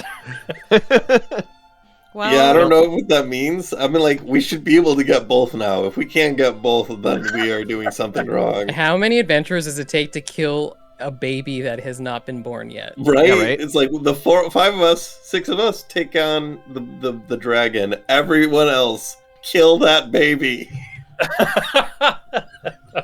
Yeah, if whenever morning rolls on in, Louie will try to attempt to get an audience with as many of the adventurers as he can, if there's nothing else. But I will Sure, wait yeah, until is- then. Yeah, is there anything the party wants to do before you go to sleep on the 4th of June? I that guess evening. I guess Zu'lin would talk briefly with Stavik. Just and what is it that you've prepared for in our fight against this Raken? Well, I figured we'd be going against things that are, well, evil. So I added a enchantment onto the sword that the person called Holy. They warned me that given my conditions that it might affect me, but I guess it's not strictly as they expected me to be. So it worked out. Your body is holy. Oh, see, there you go. They assumed that I was evil. But Common misconception. the other issue I was thinking of is our encounter with that witch hag person inside the enchanted house where they had me attack you all. And I did not want that to happen again. So I had them bolster my armor to prevent such a occurrence, at least minimize the chances of that happening again. Stavik, Yes. I think it's wonderful that you're showing this initiative, and I'm not trying to take this away from you. However, if Slanik had the capability of commanding you, do you believe that your armor enchantment would actually work against him? It could potentially help against the Draken. A little bit of a lesser deity in a sense. I do not share that sentiment, but I must admit that I am biased in this matter. I'm here just to be hopeful, friend. More than likely they would be able to brute force their waves past anything that we probably could prepare for.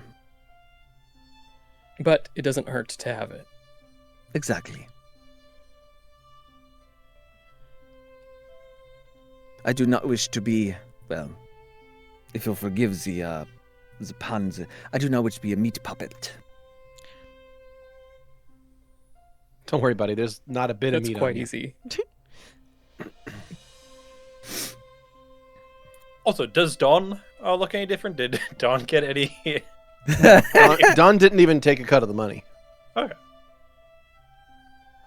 Telling you that she's the BBEG. Wait, I'm just Stavik telling doesn't you. have any meat on him. Does that mean he's a vegetable? No, I'm a mineral. No, because he's a stone, Calcium. which is a mineral, which is meat, according to Bastion. So he does have meat That's on him. true.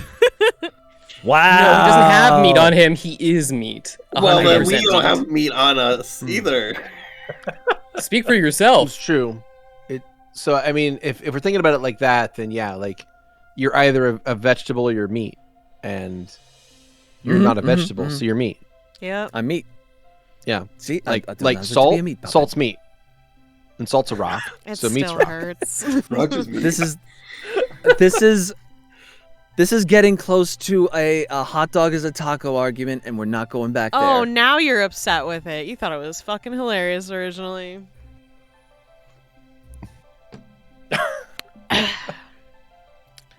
Oh, how the tables have turned, you silly willy little man. I've come to Yeah. appreciate the frustration of that argument. Are we good to rest? Yeah. Yeah. Well, yeah. I think we should probably get to sleep then. Sleep well. We'll see how this goes, huh? I suppose. Until All right. then. And So you I'll guys find a can, tent. you guys get yourselves ready for sleep, and as you do, there are more and more adventurers that have shown up and set up their own little sub camps within this place. They seem much more boisterous than you. They seem happy. They seem like they're yeah. Honestly, there's like you can see like some of them are very clearly barbarians, and they're like shouting and like getting into like mock fights with each other. There are some camps that are drinking heavily. It's the kind of silly, over the top, adventuring folk that you imagine. when you Valentino's think of- sleeping through it. This is bullshit. Louie's so there- crying in his sleep. I don't know how Valentino's sleeping through fucking any of this. Then Bro, can you? Usually, I believe it. In the pie. I like. Have you Valentino's met sleeping Valentino? All the fucking time That's true, through yeah. shit. You were saying that you wanted to address the adventures you woke up. Should we roll to see who wakes up first? Because I was going to do the same thing. Sure, yeah, not a problem. what What would would we you roll, roll, Beardy? In this case, I would just say you each roll a d20, and we'll go Okay. higher wins.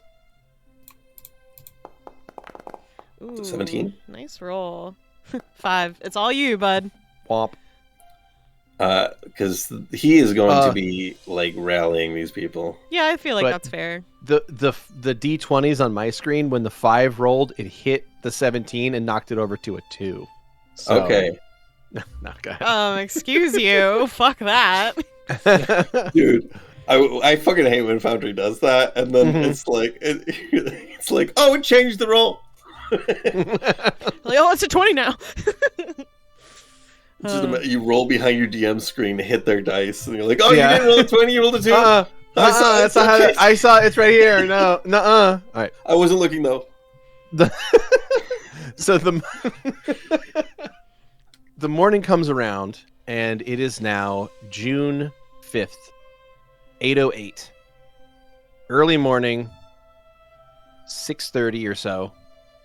You find yourself awake, Valentino, after getting a restful night's sleep. Everyone in the party can rest your characters, reset your spells, what you need to do, whatever. Go through it, and go ahead with what you do in the morning, Val. Well, I figure that when the next person wakes up, they'll find Valentino already like mingling with all these adventures. Anyone who's up in the morning, he's like getting them rallied up and like cheering and shit. Mhm. About, I mean, all sorts of like regaling his adventures and just kind of basking in the attention of having all these low level adventures that want to be our subordinates. I imagine, just because I rolled so low, Louie sleeps in for like the first time in a long time. And will be just so groggy when he gets up seeing Valentino just like cheering with everyone. They probably have like him on their shoulders and shit. And it'll just be like, and walk over to Valentino and just be like, Valentino, can I... Oh, you're awake. Look at this. We got like a fucking 100 people here. They're all gonna help us kill a baby. Yeah, can you, since you have their attention, can you make sure they focus on the dragon for those who can only focus on one enemy at a time, but say like, Oh, I thought we'd want them out of the way. Whatever you think is best, okay? That's a great idea. Everyone, when we get down there, just kill whatever you think is best. Just, if you find something that looks bad, you stab it or blast it, smash it, whatever you do. There's Smash the hell out of that thing, Grimbo. You do what you do best. a bunch of the adventurers are just like waking up as you like shout this out to the camps that are not quite awake yet. Who the fuck is that? I don't know.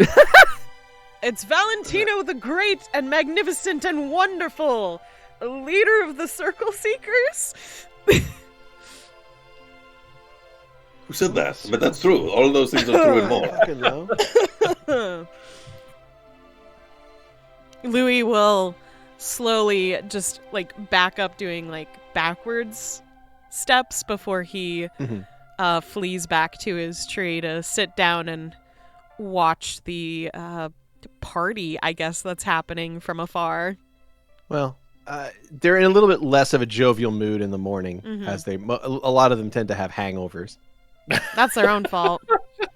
I'm so glad. But all the camps are beginning to get together and wake up, and some of them are kind of openly asking, like, "So when does this happen? Like, what are we waiting on?" Point to the hole. Just waiting for it to open. Louie calls over. They seem disappointed and walk off back to their. Jeez. They seem disappointed and walk back to their particular campfire with their own groups. Anyone who's not committed right now, you can go home. But for anyone who is, I have a story to share with you. I think to answer those lingering questions and the questions of anyone else who wakes up over time, he's just going to go through, again, with certain details removed, the story of our campaign up to this point to answer the question of what we're waiting for with as much flair and drama as he can muster. And, buying time as he does. Go ahead and make a diplomacy check. I would love to do that. Try and really enrapture this. Or if you have perform, you're welcome to roll that as well. I do, but I'm better at diplomacy. Okay. That was a 27. That was actually a pretty shit roll. Can I aid Valentino at all by just trying to oomph up by interjecting? Yeah. DC 10 for a +2 bonus. Jesus. 24, but I mean, tried. You can't fail to assist. I guess I can't fail at all because I have a +20 to diplomacy. Yeah, you have a +20 for a DC 10 check. You can't fail it. So you add a +2 to Valentino's check, bring it up to a 29, and the two of you work the crowd and try to explain the situation up to where it is currently. You get the feeling that about half or 3/4 of the people are listening. So not everyone's listening, but some of them are. 3/4 is better than I was expecting. And time moves along as you explain the story. And right as you get to the climactic, beats of the story, and you're building the tension, you reveal, like you get to a major turning point or a major moment in your story, expecting gasps or applause from the crowd, Valentino. And as you say those words, there's no response from the crowd. Louie looks genuinely confused because he's not used to people not reacting to Valentino, to be honest. Right?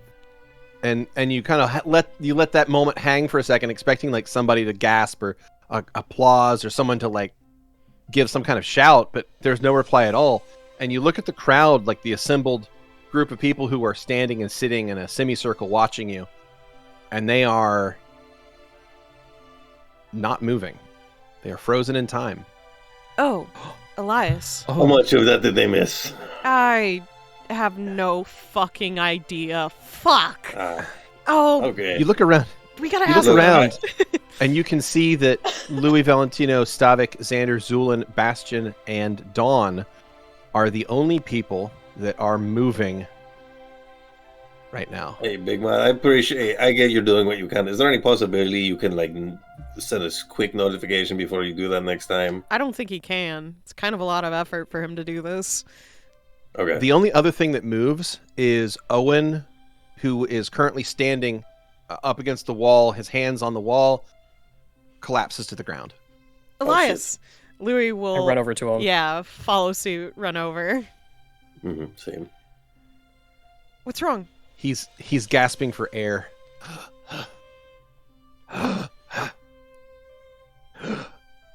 I'm sorry. I believe the way is ready to be opened. I wanted to give you one final warning, one final message, one last talk before you were sent on your way. I know that we haven't had much time together, all of us as a group, but I'd like to think that the time we did spend together was as meaningful for you as it was for me. I hope that on the other side of all of this, we'll be able to sit down again and think back on these moments fraught with danger, with a smile on our face. But I believe in all of you, and I know you carry righteousness in your hearts. You carry faith with you. And I believe that you can accomplish anything you set yourselves to. The way will be open soon. Do your best in there. Are you going to be okay? I'll eventually be all right. I can... Save everything for the fight that's to come. You'll need it. Yes, sir. Very well. We'll get through these. See And you when we let's- come back victorious. Then let's begin. Louie will give Elias a quick hug before he drops the spell. Okay. So what's going to happen is you give Elias a hug. Elias looks over at Xander, and he gives Xander a look. But he says nothing. He gives him a look that lasts for a little while longer than a casual glance. And you see cracks form in the wall of the city. The area that he's been boring away at mentally finally opens, revealing a perfectly round black disc that seems to be pure darkness. You find yourselves inextricably pulled toward it, like a gravitational force is pulling you into the stone. And before you have much of a time to react, you find yourselves inside that area and in pure darkness.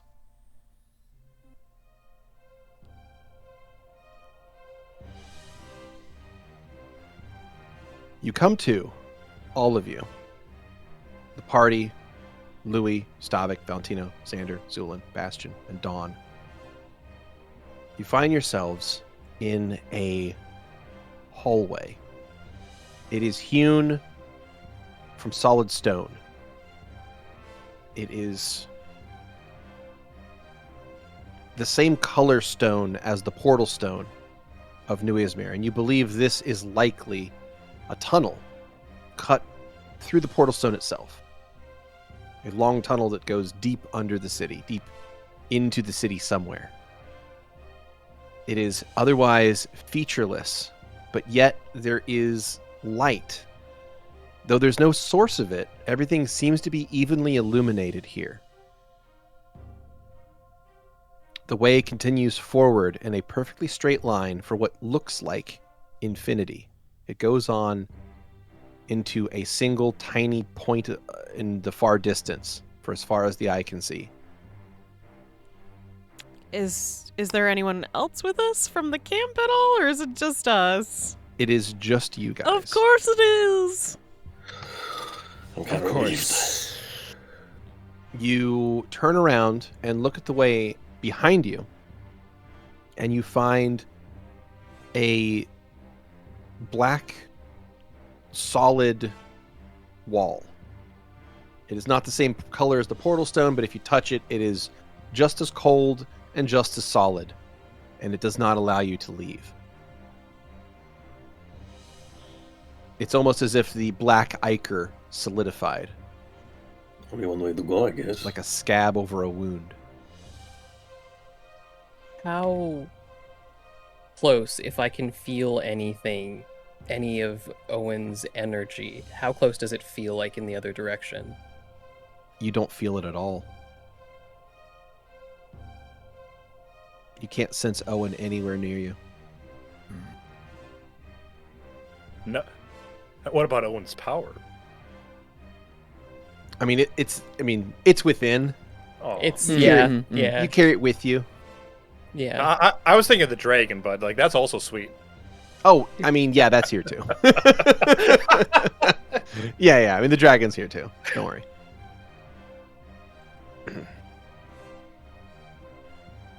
Is everyone ready? I cast Mage Armor. Now's a good time for it. Go ahead and cast Mage Armor. I've got I a few cannot- casts. Yeah. I cannot Uh, see. Let is- me... So the area is oddly evenly lit, so you are able to see, even though there's no source of light that's discernible. It's almost like someone has just decided that you can see. It's very strange. Was that person the DM? That person was Owen, the god of death. Aw, thank them. He shaped this place for you guys. Oh shit! All right. So Xander is going to reach out and he is going to begin chanting several invocations as he swirls his arms around, and he's going to cast a bunch of blessings on the group. you got it. Let's see. I will throw this into the chat. Go ahead, everybody, and click that. There should be a button that says apply to selected. So go ahead and activate that on all of yourselves. Cool. That I gives will- you some nice bonuses. Take out a feather that I've been keeping since getting the fabric for my clothing. It's a feather of luck from a harpy saleswoman, and Yeah. Louie will give the soft plumes a kiss and stick it in his hair, and he'll gain luck for the day. You got it. You are now lucky and Uh, are going to benefit from that for the rest of the day. Stavik, you Yeah. use a shield, correct? Correct. Okay. In that case, Zu'lin opens up this leather strap and takes out one of these glittering orbs, and he cracks it into a flask, shakes it, and will splash it onto Bastion, and he will be imbued with shield. Cool. Okay. All right. I'll take it. All right. Bastion is struck with a shield spell. Anyone else have anything? that I they got a would like to- few things on myself. I got my mage armor. I cast shield on myself. Mhm. I cast keen edge on Ignacio. Like Okay. run the blade with my 2 fingers, and it has like a Mhm. shine to it now. Wonderful. And I'll cast fire shield. Oh, that's 1 round per level. I'll wait for that then. And then invisibility is 1 minute per level. So I guess once we've got everything else cast before, I'll wait till we any other like of Xander's stuff or anything like that are cast, so that nobody I don't just vanish, and then I'll cast invisibility. Actually, I guess I may as well. Zu'lin is going to be going to a few of the different members, and he will also spritz Louie and Xander with shield. Thank you. Thank Okay. you. Go ahead and push your shield buff, or I'll get it for you. Hold on. Toss that out on people. Ooh. There we go. All right. So Louie and Xander, go ahead and hit that in the chat there. Oh, okay. Thank you.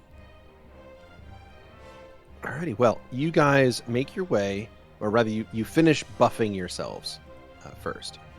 So once you guys get your magical enchantments ensorcelled upon yourselves and you feel fully magically empowered, you look down this hallway, and again, it is a perfectly straight line that goes on to infinity. It just shrinks at a perfect rate until it becomes one tiny, infinitesimal, small dot in the far distance. It goes on for as far as can be perceived. Almost like this hallway has no end. What do you do? I start running. All right, Zu'lin, you begin sprinting down the way. I will make it 100 feet if possible, and then stop, and I cannot breathe. You got it. Catch up. All right, we just need to do that like 100 more times, and we should be there in no time. Do not wait for me. I will be following. No, I think we're going to wait for everyone. We go together. I mean, we think this is like a puzzle of some kind, like a riddle, or is it just a really long haul? We I don't won't think know the city till was we this far try. across. We charge into the dark. Let's go. You charge onward, and as you move deeper down this long, seemingly endless hallway, after about a minute that has gone by, which I'll push time forward by 1 minute. After about 1 minute has gone by of walking down the hallway, you are suddenly interrupted by a voice.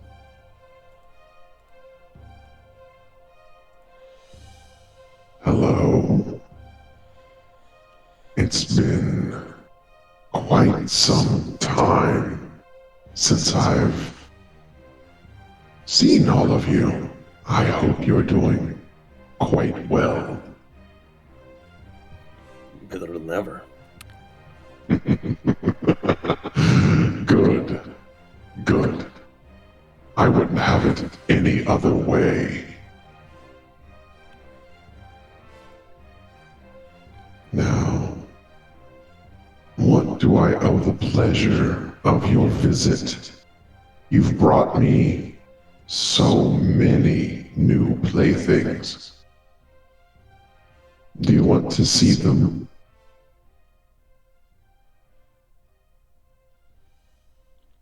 Louie is staying stark silent because he doesn't actually know if he can be seen right now with the Owen items on, so he's not gonna let himself be seen if that is the case. No, I would rather not. Oh, you're sure? They're so tenacious. They seem to think they're invincible. It's so nice to see that fall from their expressions when their friends die.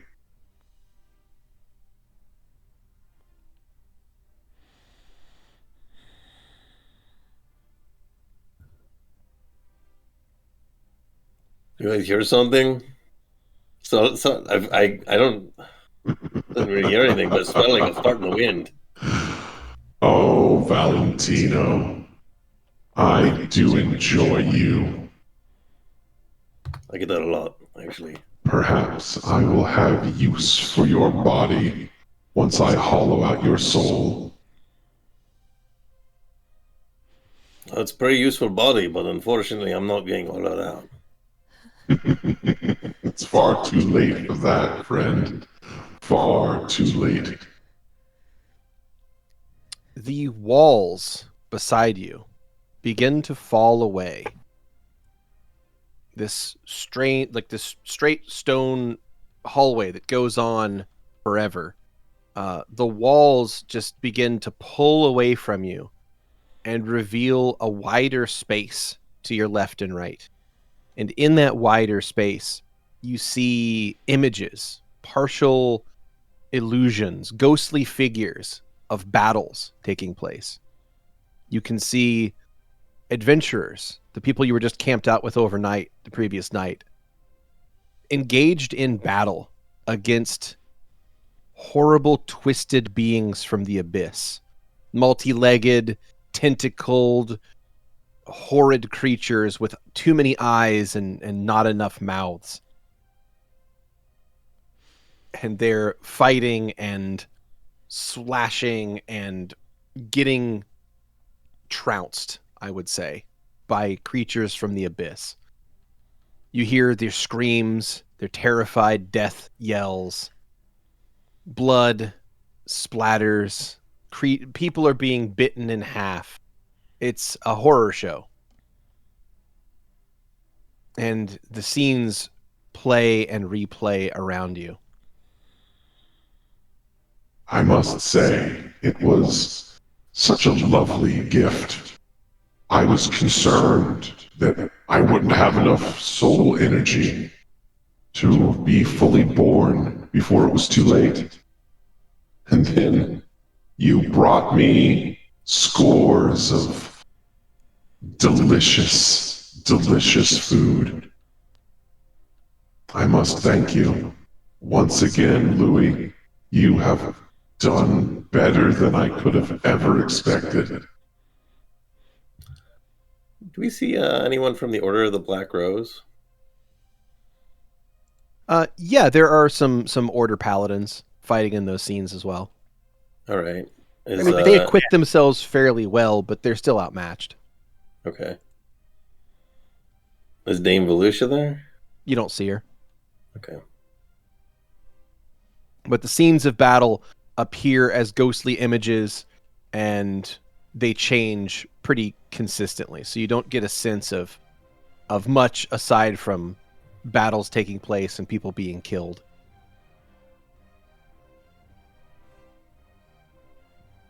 So I'm going to pay for every one of these. This is just making a punishment worse. Oh, Valentino, you have such high hopes. Honestly, your optimism is infectious. But as I mentioned, it's too late. It's already done. The extra souls you sent me were more than enough to speed this process along. So, I suppose the question becomes what to do with all of you. What to do. You know, I think I'm going to be a sporting and generous god today. It is, after all, my birthday. And I think a good birthday present to myself is letting you all have a choice. And as he says those final words, as he says a choice, the scene around you grows dim, and you appear somewhere else entirely. You find yourselves in a small chamber. I'm scared.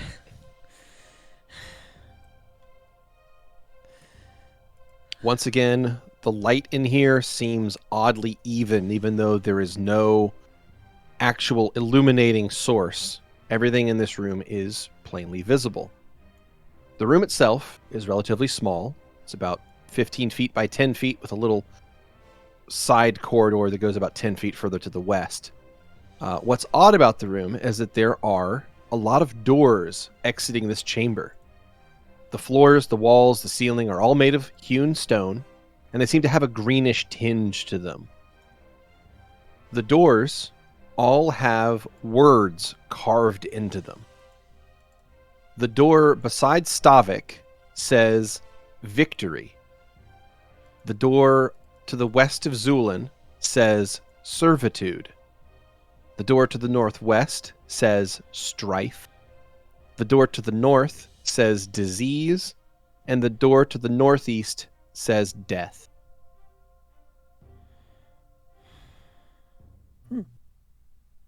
You find yourselves in this room, and you're unsure how you got here, but there doesn't appear to be any other means out of this chamber other than one of these named doors. What do you do? Well, if that is, if the but behind the disease door, if there's something of disease, I might as well go through that one just see what's behind it. We wait to open any of the doors until we've decided on one. I'm gonna drop invisibility. Okay, you drop invisibility. I don't think anything we're gonna find in here would not be able to see through it anyway.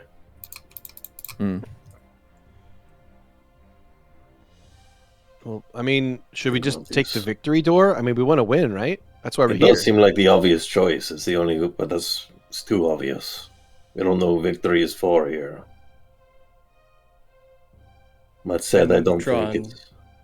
Oh. To be fair, we have no idea what any of these do. No. They could just be words on a wall. I mean, they could just be meaningless. It could be.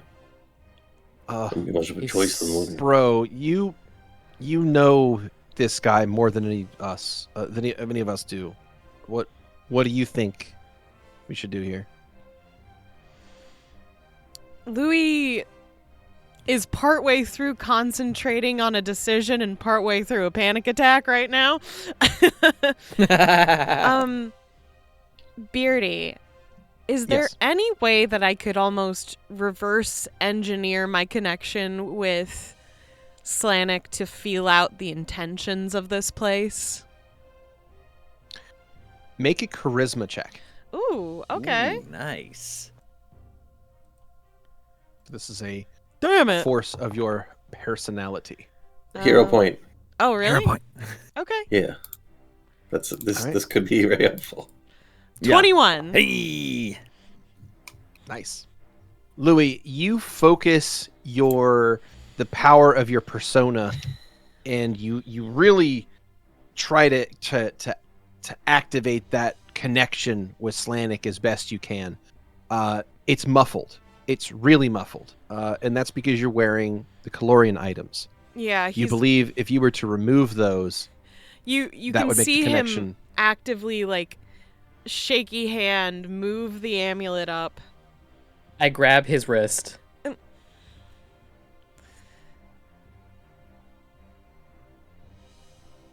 His legs buckle.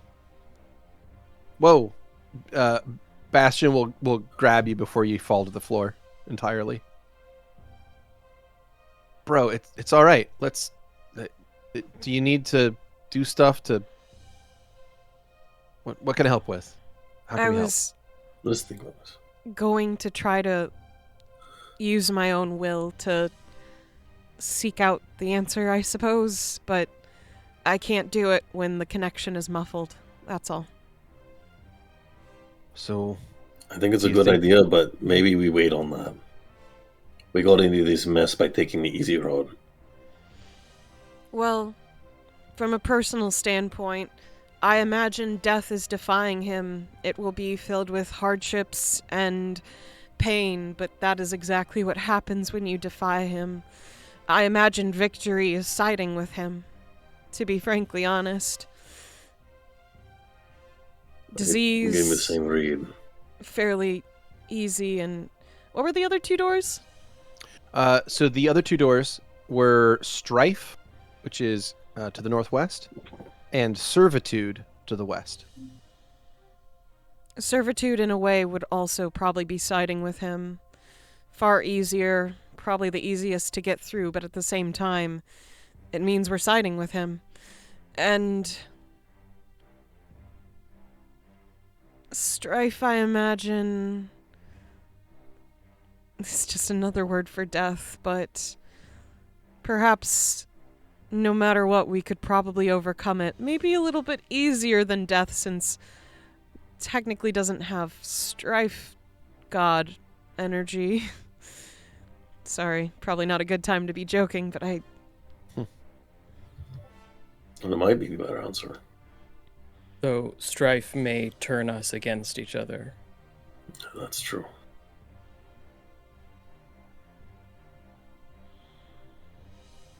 Valentino's gonna sit down the floor. Crisscross applesauce, of course. Mm. Arms crossed as well. Did You wouldn't want Xander, to get fined here. did Yes. Xander ever let go of Louie's wrist? Yeah, immediately after he fell. Okay. Oh, grandfather, what would you do here? You're searching for your ancestors' answers? In this case, yeah. It's another We wheel don't to all- be found. We don't have to pick the same door either. Maybe. It might be. A choice might be made as soon as one is open. It's a high possibility, so in the very least, we should try to agree on the first door, but if we can open others, then I think that's also reasonable. But not being together is also incredibly dangerous. The more we're separated, the less powerful we are. As a unit, we're far stronger. In my Unstoppable. opinion. Stavik, it may be the easy road to do disease for you, but that makes it harder for the rest of us, possibly. My gut Mike, says I that was only- death is the most direct opposition is the right choice. That shouldn't fear it. I agree. But these other ones that are all fucked up kind of have me thrown off because they just seem like out of nowhere. Like, do you want to die or do you want to get sick and then die? Well, what's the difference? Louie looks up at the ceiling. Can we talk about death for a moment, if that's okay? This might be the right time. You're alright with some unfortunate eavesdropper. He already knows how I feel. I had a feeling. Although I've been unable to die for maybe longer than I even realized. Before that, death was something I wanted desperately. But now I'm just scared.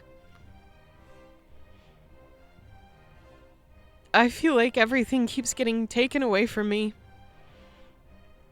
I'm terrified. I don't want to die. He smiles sadly.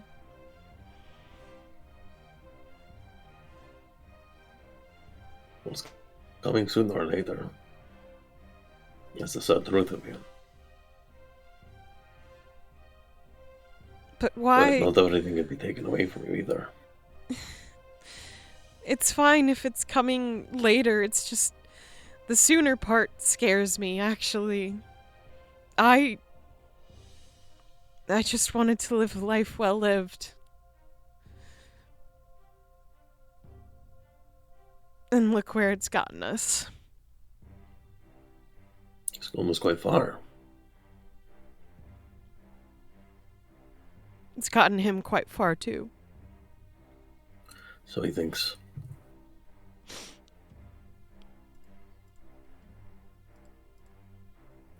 You know what I think? For all this taunting that Louie Slanok is giving us. will start to curl in and hold one hand on his head.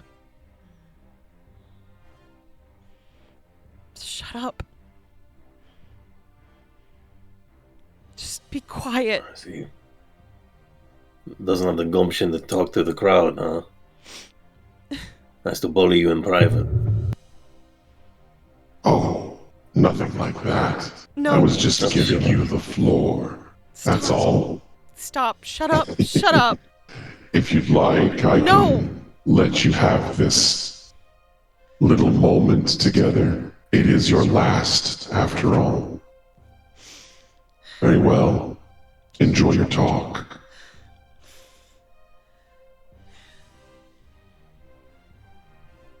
He seems to calm down for a moment. Okay.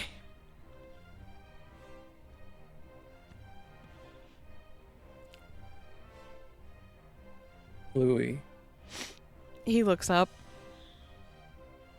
I can understand that for someone who feels like his entire life has been taken away from him, that death might seem cruel, death might seem unfair.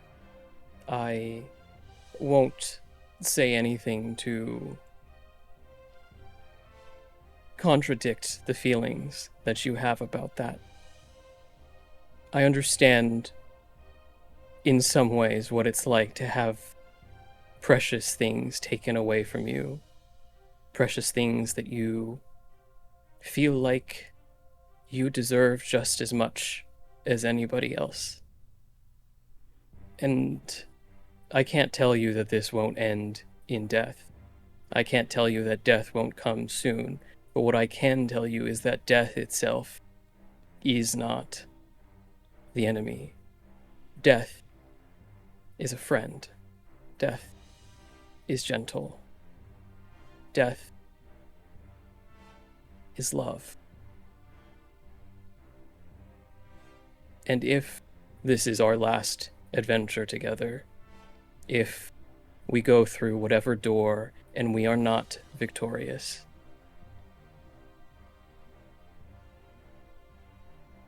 the fact that we were here and the fact that we fought and the fact that Owen believed in us and the fact that we believe in each other, that matters. And that is something that Slanok, regardless of however much power he has, can never take away from us. We existed. We matter. Taking the words right out of my mouth, friend. He might think that, or he may at least tout that we've created this problem for ourselves. Maybe I'm hesitant to give him the credit, but I think that this would have come to pass in some form or another, with or without us. He's created an enemy that, well, he certainly got a harder time defeating us than if we weren't around.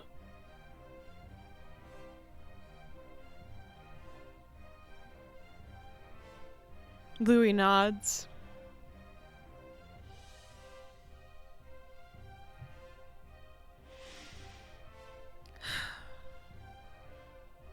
Xander.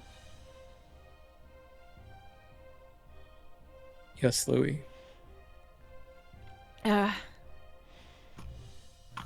He looks like he's having some trouble, but he's trying to power through it.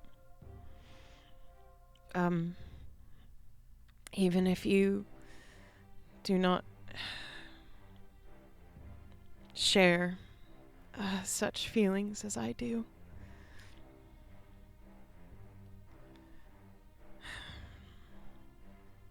I love you, O Death. And Louie will give himself kind of this hug squeeze to kind of force himself into this moment and will nod to himself. I can do it. I can do this. What about everyone else? We in agreement? Death is all I know. I'm fine with death. It seems I've been chasing it for a long time anyways. I wasn't exactly planning on doing a therapy session, but I need to make sure that Zu'lin and Stavik are also on board. Because you both have Dawn. reason to suspect otherwise. As I stated previously, I have no information regarding what's behind any of these doors. The opening of any is as much a mystery as the other. To be And honest, you're willing to work with that? they're all probably traps. It may not even particularly matter. Although I do suppose it would be quite poetic to open the death door.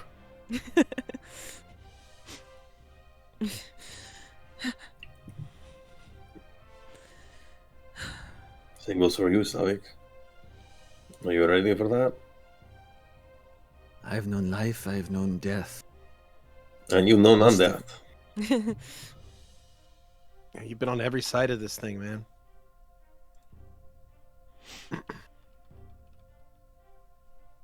Let us open. Dawn? Bastion? I'm in this wherever you guys go. Been in this too long together for me to back out now. Thank you. Thanks, bro. Of course. What have you done? He gives you a bro fist. Yeah. Louie will give Bastion a... start to do him like a side hug and then just give him a full-on hug. Let's, try not to die? Yeah. Do we have to pick the death door, though? I mean... It's gonna We can always suck. He just puts his hand on Bastion's shoulder. It's gonna suck no matter what, dude. That was Don talking. Oh, okay. It's all good. Well, which one did you want to pick, Don? What if we picked victory? So, like, we win. Which one is At what? that? At everything, we win. I mean, victory is winning, so we should just pick that. Why did he bring her here? Is there any you feel? You don't have any sort of personal ideal to fight for, just as long as it's you come on top? I mean, we're here to stop Slanik, so, you know, winning Do you is why think- we're here. We want to win. He's the one so- who presented the door. Right, but it's our choice, so yes, we get but to choose. we may be choosing what he gets. That's a But he would possibility have said too. that, right? No, he Didn't wouldn't. say anything. Are you stupid? But Sorry. Wow. the point Go for it. I love it. is the Okay. point here is that we are choosing an option, and victory doesn't mean victory over him. It just means victory. So then, would death also be interpreted as his death? Possibly. It could be his death. It could be our death, but it definitely goes against him. Okay. All right. Well, I guess then, if we can interpret this a bunch of different ways, then I guess all these doors are kind of meaningless. That's That's yeah. what That's Zu'lin what is I was for. saying.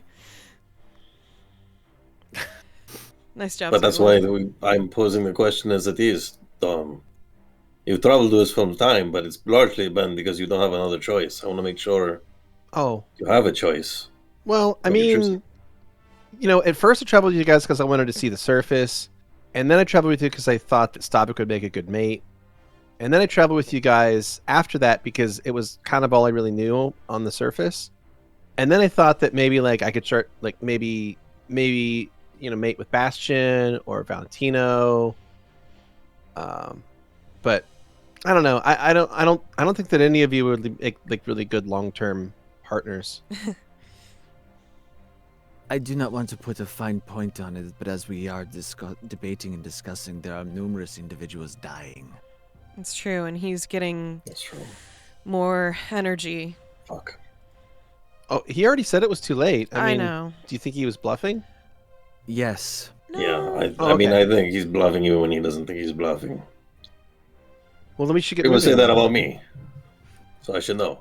Let's pick a door then. Yes, I Death agree. is- Let's go. Death. And Death. she pulls out her weapon, and you guys get stacked up on the door marked Death. That is the one immediately north of of Xander and Valentino. The door here in the upper right part of this section. You may open it when ready. Valentino, you push the door open. Nope. And what you see ahead of you is a 20-foot hallway that is covered in kind of this green slime that seems to be pooled at the floor by about 3 or 4 inches deep. At the end of that 20-foot hallway is a wall of spikes, iron spikes that are covered in dried blood and that same green goo. Like a very tall bed of spikes that covers the entire far wall. The room seems to continue on to the left beyond that. All right, we made it this far. I will As say you- it has not killed us immediately. After you open the door, you hear a loud ka-chunk, ka-chunk, ka-chunk, ka-chunk as all the other doors seal. I'm Only gonna three. cast Fire Shield now. You have chosen death. One of my favorites. I must say, death has become something that I understand at such a more fundamental level now. After, of course, sharing in Owen's power for so long. Death is... it's an interesting thing. A transition point between existences. You all have brought so much of it where you've traveled. Death follows you. Well, it has been nice knowing all of you.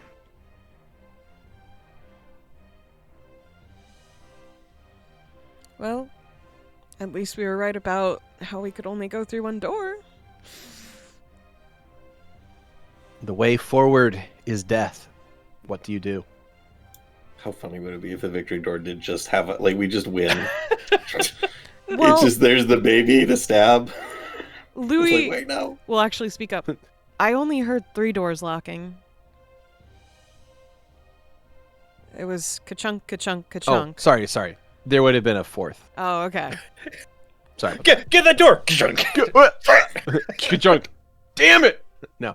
Yes, sorry. Each of the other doors locked when you opened this one.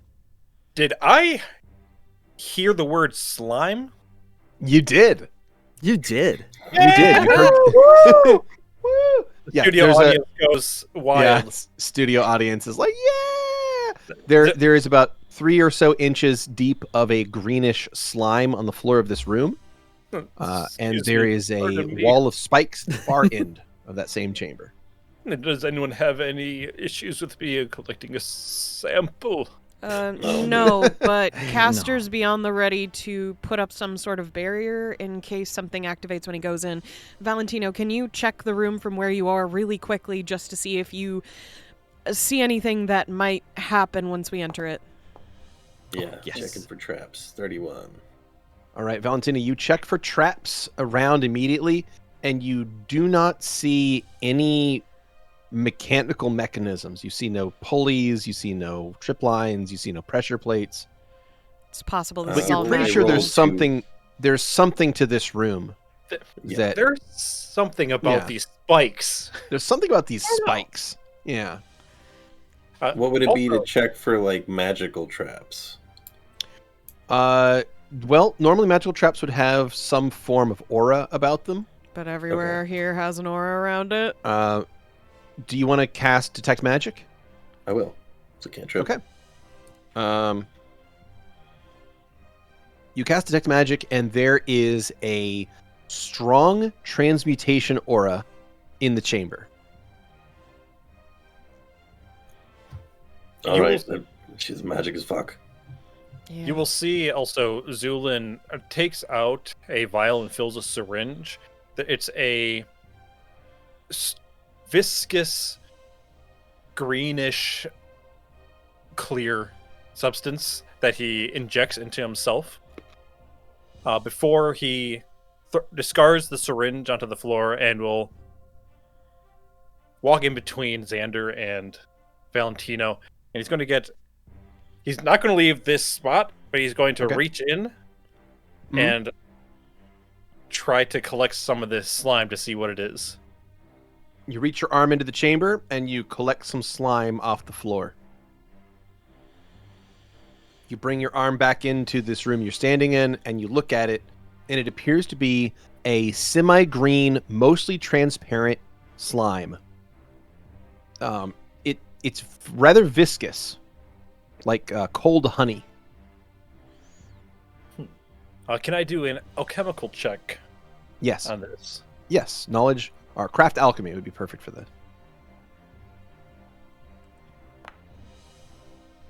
I'm actually going to re-roll that one. Okay. Not much better, but 25.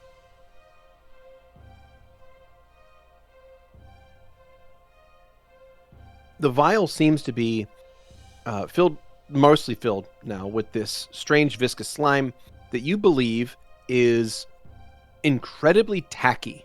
It's incredibly adhesive.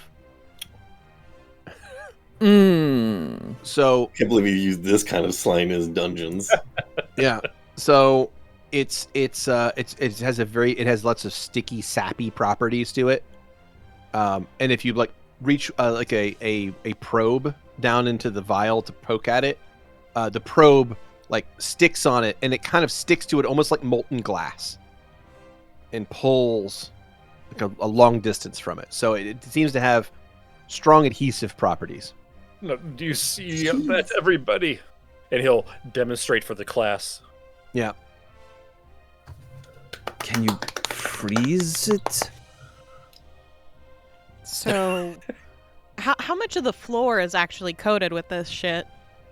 The entire floor. All right. It's like a couple inches up. The terrain itself will be difficult to move through. And I can only assume that these spikes will eventually try to impale us. It's true. The I likely could make that impossible. All right, sounds good. Does that? I can we- take care of myself of not touching the ground, but I don't know about the rest of you. I don't have any spells, obviously, anymore. So And unfortunately, I'm not sure how far this area stretches. You got any neat tricks in that wand of yours? Louie looks at it. Fire, fire, fire, and fire. You say that like that's not a great repertoire, but all right. I don't know. I feel like Could I'm you being boil it secretly off? mocked. Zu'lin, that's a good question. Any sort of property we could use to maybe get rid of it? Like a soap? To make it Like, normal for? I do believe that if I were to release a large slime, one of my giant cubes, that it would at least feast on a portion of this, but I do not know how far this slime stretches. It's true. I could potentially take care of what we can see here. Xander, what was your solution? Conjure a wall of force that's impenetrable. Why don't we combine these two?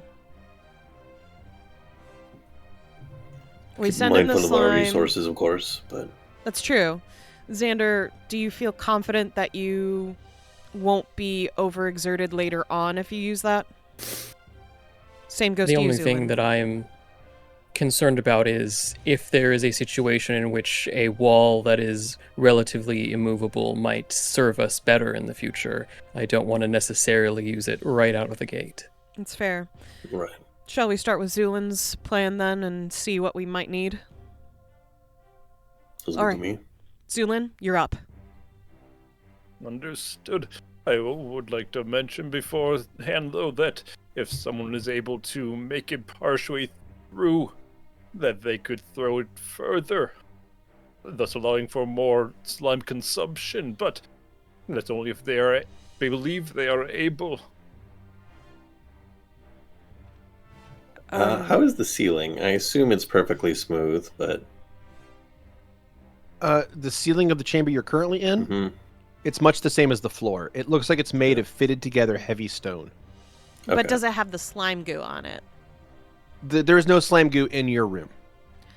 No. On In ne- the I'm looking other the- room. on the next room Oh, over. in the other room. Yes, the ceiling actually looks almost identical.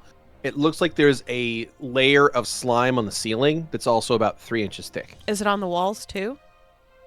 It is also on the walls. Okay. Quick question: the bones that are in there, do they look impaled or do they look? They don't look crushed, do they? Just curiosity's sake. The bones that are strewn around the entryway here appear to be stuck in the slime itself, but the bones are not entirely damaged in any significant way. What So- if I conjure water? Okay. I'm not going to do a terribly large amount of it, just a small amount near to the spikes. You create water on the spikes, and the water is going to conjure and splash on the spikes and then spread in all directions, up, down, left, and right along the spikes.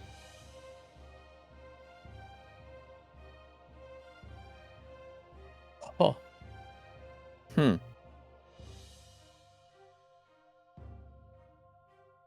I'm going to do it again. You conjure water on the spikes, and it ripples out in all directions from the spikes.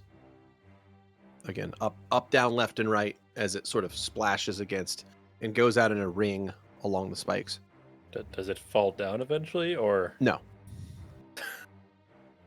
what? Wait. Okay. Gravity. Actually, you know what? Yeah. I'm going to Gravities. I'm going to throw the flask that I currently have filled with this stupid slime Mhm. gently into the area, and I want to see what happens to it. You gently throw it into the area, and as soon as it crosses the threshold of the door completely, it falls directly away from you into the spikes and smashes. Ooh. Yes. Hmm. You have Clever. discovered a altered gravity in the next chamber. Well, if this is the case, then the slime is actually potentially beneficial until it becomes a hindrance. Well, this is an idea. At least for this first corner. I'm going to hook my grappling hook onto like the corner by the door into the hinge, and then throw the rope into the room. The rope billows out into the chamber, and the bottom of the rope, which I believe is about a 50-foot rope, right? Yes. So the bottom of the coil of the rope is going to strike the spike wall at the far end, but you now have a long, taut rope that goes all the way to the end of the chamber. Does anything happen when it strikes the spike wall? No, I mean, it's, Okay. like the spikes don't really damage the rope in any significant way. So I mean, I would make sure it doesn't activate, like doesn't start closing in or anything. No, it doesn't. It doesn't start moving or anything like that. for clarity's sake, did you throw the grapple over there, or just the rope? I threw the rope. Just The the grapple rope. is yeah, stuck to grapple like is the hooked door into- frame. I was imagining like, yeah, I'm hooked. No. Fall into the pipe. He said the That's hook's amazing. in like the door frame. Yeah. Okay. Yeah, he hooks. Go. Yeah, he hooks the hinge like of the door. So you now That's- have an anchor line from the door that goes into the room that is now being held by the altered gravity of that chamber. Twang. Onwards So- then? I imagine it's taut, right? Yeah. Okay. It is.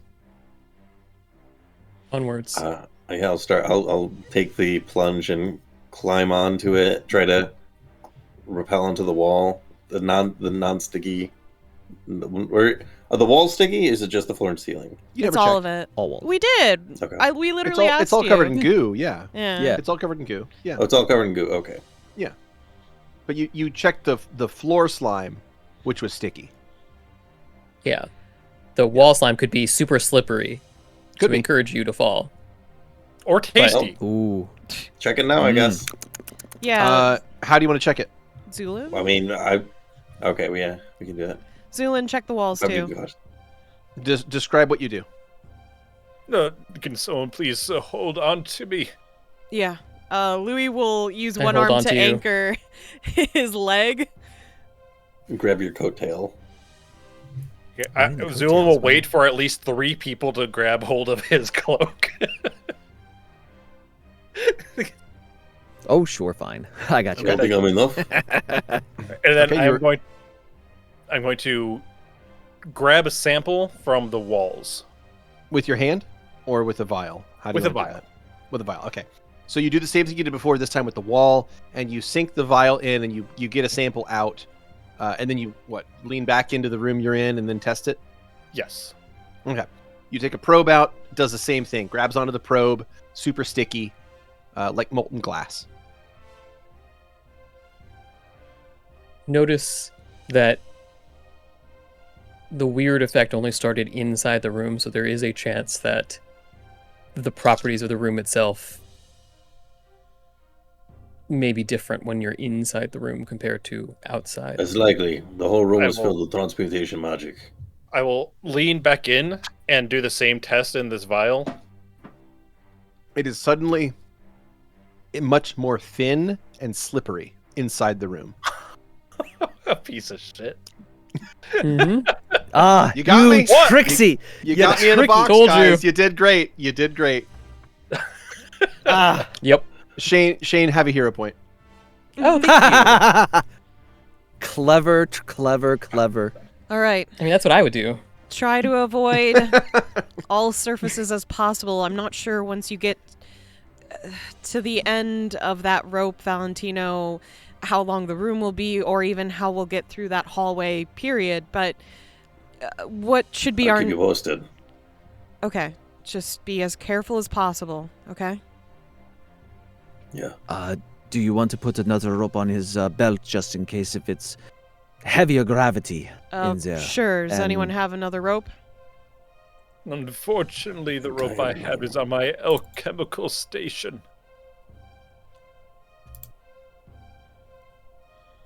I think I have enough. No, I just. Yep, I got a rope. I'm good. Okay. I tie a rope to around Valentino just in case if it's super heavy gravity in there, and Yeah. it's like, Louie will be like, all right, Stavik, anchor your feet here and here on the outside edges of the door. Do not touch the anchor for his rope that he's going down. Yep. And just hold him carefully, okay? Yep. Good. Valentino, I know you can do this. Oh yeah. I'm gonna hop onto the rope, like curled up around it, and just try to slide as slowly as I can down it. All right, I'll take a climb check. All right. Do I have a modifier for using the rope, or is that just factored into my DC? It factors into DC, not your check. Okay. There it is. That's a 13. Okay. You slide as carefully as you can, slowly down the rope. And as you do so, Valentino, you find yourself fully in the room. And as soon as you slide in there fully, and you cross the threshold, as the last of your body crosses the threshold into the chamber, gravity suddenly reasserts itself, as if down is ahead of you on this map. So suddenly you find yourself, gravity pulling you toward this spiked plate at what now looks like the bottom of a pit. Mhm. So it's an odd sensation to look back at the rest of your group who are now standing sideways on a wall. But you So can we all see slowly, when you look at me. but you can slowly and carefully lower yourself down into the chamber. And as you do, you can see that it clearly moves on around to what is effectively your down and to your left. We got more goop, you guys, but I don't see any more spikes just yet. Okay. Question: these spikes on the wall, Uh-huh. are they as pictured, or how were these set up? Are they actual large spikes? Yeah, they're actually large spikes. Yeah, Okay.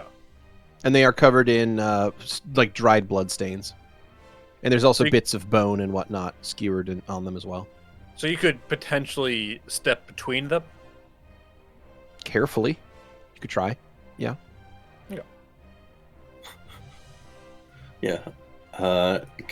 Would that roll enough for me to slide down another tile, or do I need to keep rolling? Yeah, you can slide down one more set there. Valentino, you descend ever closer to the spikes, which are now just beneath you, and off in the direction to what is effectively the west on this map. You can see the passage continues on for some distance, about 45 or so feet, and ends in darkness. You just don't quite have the angle on it just yet. You could potentially try to swing back and forth and land on the floor of the cavern or the floor of this pit, away from the spikes, but you would need to swing in that direction to land not on the spikes. Before you move, Valentino, just a moment. Louie is going to pull off Anywhere. his glove with his mouth and just simply, just fingerprint-wise, just touch the slime in the room. The goo, whatever. It's incredibly slick. It's like oily and slippery. Just It's not sticky? not at all. No, Okay, Nope, not Not once not in the room. only on Okay. the outside. gotcha. Okay, I misunderstood the positioning of it. My bad. Yep. All right. But Louie was mostly just seeing if it hurt, actually, to Yeah. touch skin-wise. No, doesn't seem to. As far as I can tell, it doesn't hurt my skin, so... I've got a few checks to run. Okay. I'm going to pull out. I was going to grab a copper piece, but I don't have any, so I'll grab a piece of silver from my pouch. I don't carry I'm just- peasant money. Yeah. I hear that Izmir is phasing them out. They're not using them anymore. Nothing costs a copper anymore. I'm going to take a silver piece. I'm going to flink it forward and see if the gravity changes in this next chamber. You got it. You flick a silver coin, and the silver coin is going to flick through the air and then come to a rest on what is effectively the floor for you. Could I give like a perception to see if it slides or sticks or anything once it connects? It slides a bit. Yeah, the slides a bit. slime in here seems slippery and slick. So All right, it's slick all over in here. So, do we want to all get on the rope before? Well, then we'll start swinging. I'm worried if I touch something in here, things are going to start moving around. Louis looks at his hand. Well, I at least touched this section and nothing changed, so It's true. It's true. it's hard to All say right, that. just get ready. Valentino. Get You ready got to descend quickly, Okay. and I'll go ahead and try to flip past the spikes and do like a backflip and land on the wall to my north.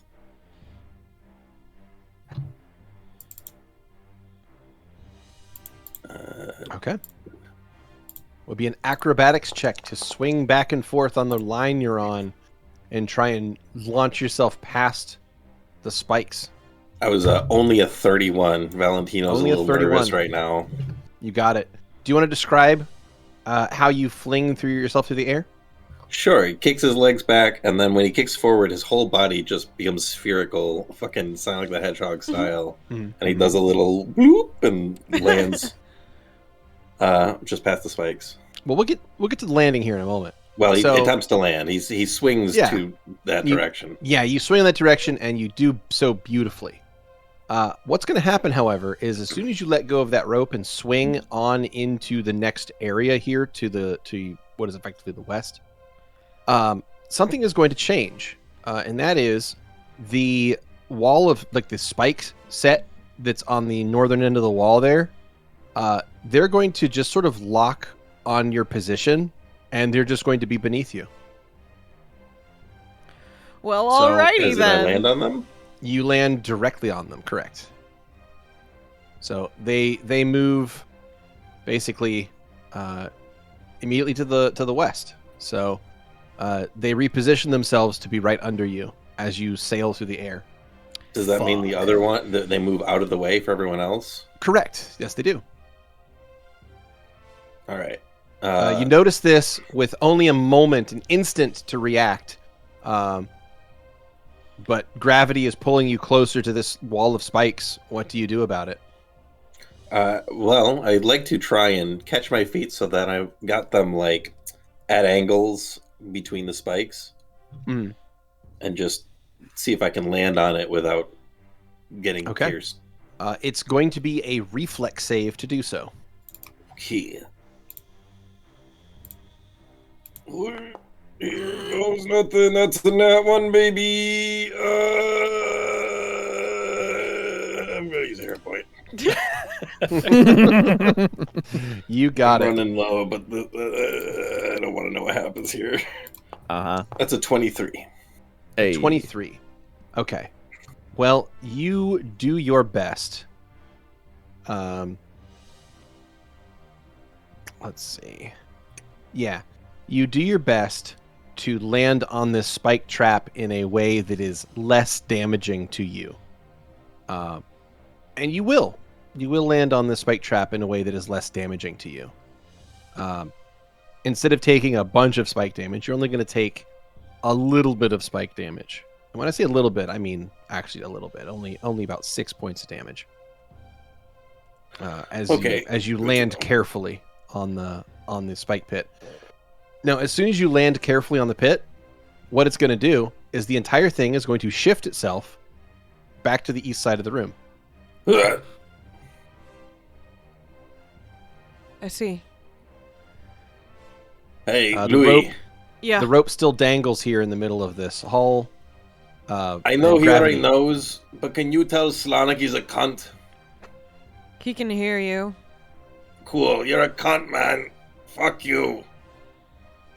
I've dealt with guards more clever than you. You were the one that chose death. And now you Here, wish to be offended that you find it? I offered you a choice. You chose this. Never forget that. No death here, baby. Just modest inconveniences. Yes, of course. I'll go down next. Are you sure, Louie? You wouldn't like to sit back and make sure it's safe while the rest of your friends Shut up! put themselves in... Oh, I struck a nerve. Very well. Do what you will. Silence.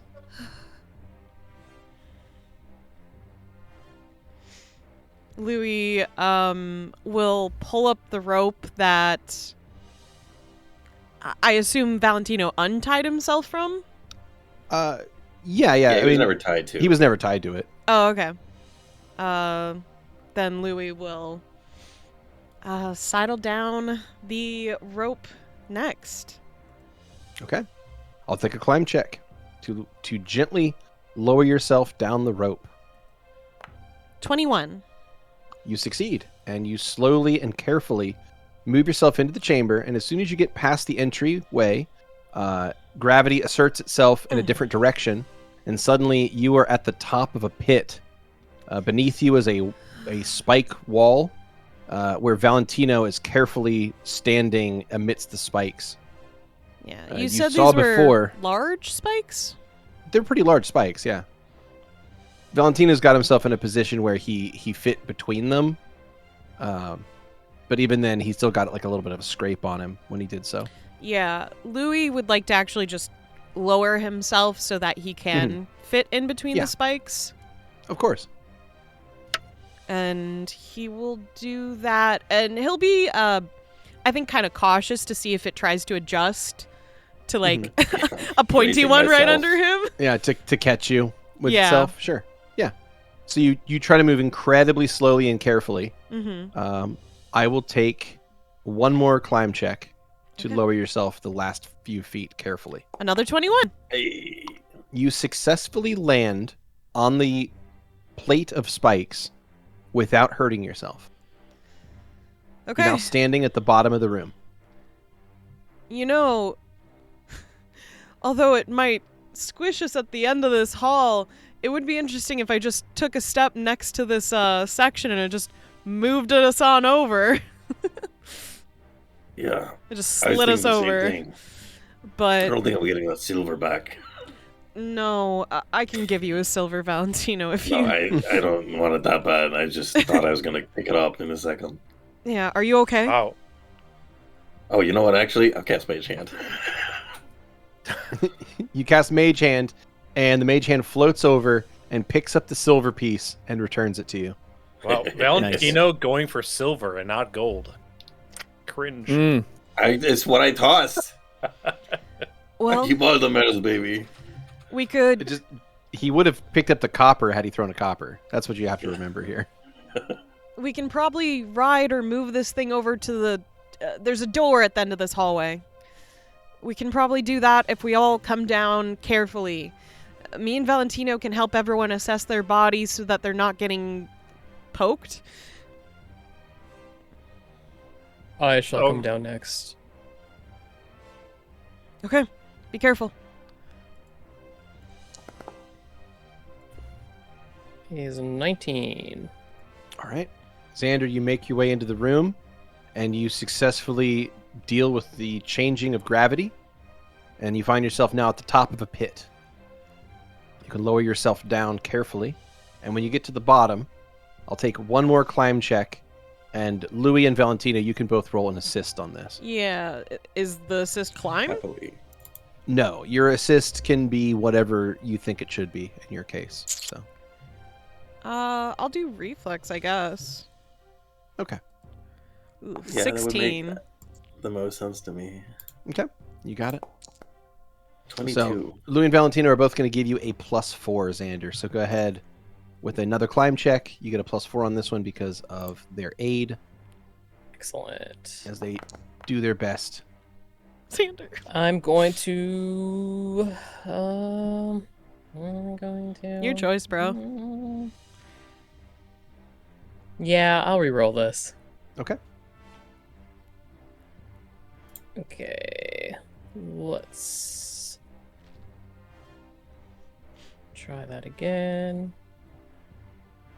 Climb check +4. I think you can just hit up on the check box to do exactly what you did before. That's true, It's actually. 11. Okay. That's 11, and that is, I'm afraid, not quite enough to succeed.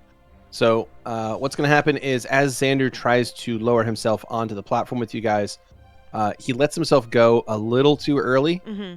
and those last few feet are going to be a little on the painful side. Okay. Xander, you are struck for 9 points of damage, which does not pierce your temporary HP. Cool. So you take 9 off your temp HP, and you find yourself now on the same platform as Louie and Xander and Valentino. You gotta get your self-cutting addiction under control, bro. There is no blood. Louis. I said this out of character specifically for that reason. Louis just checking over Xander just in case.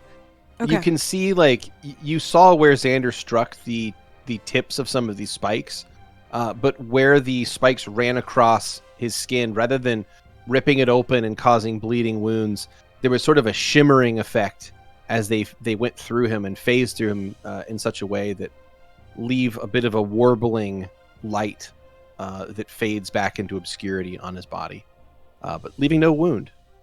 Good. You're okay. All right. Indeed. Who's next? I suppose I will follow. And I'll wrap my arm around this rope and start sliding. Okay, I'll take a climb check from Zu'lin. Row.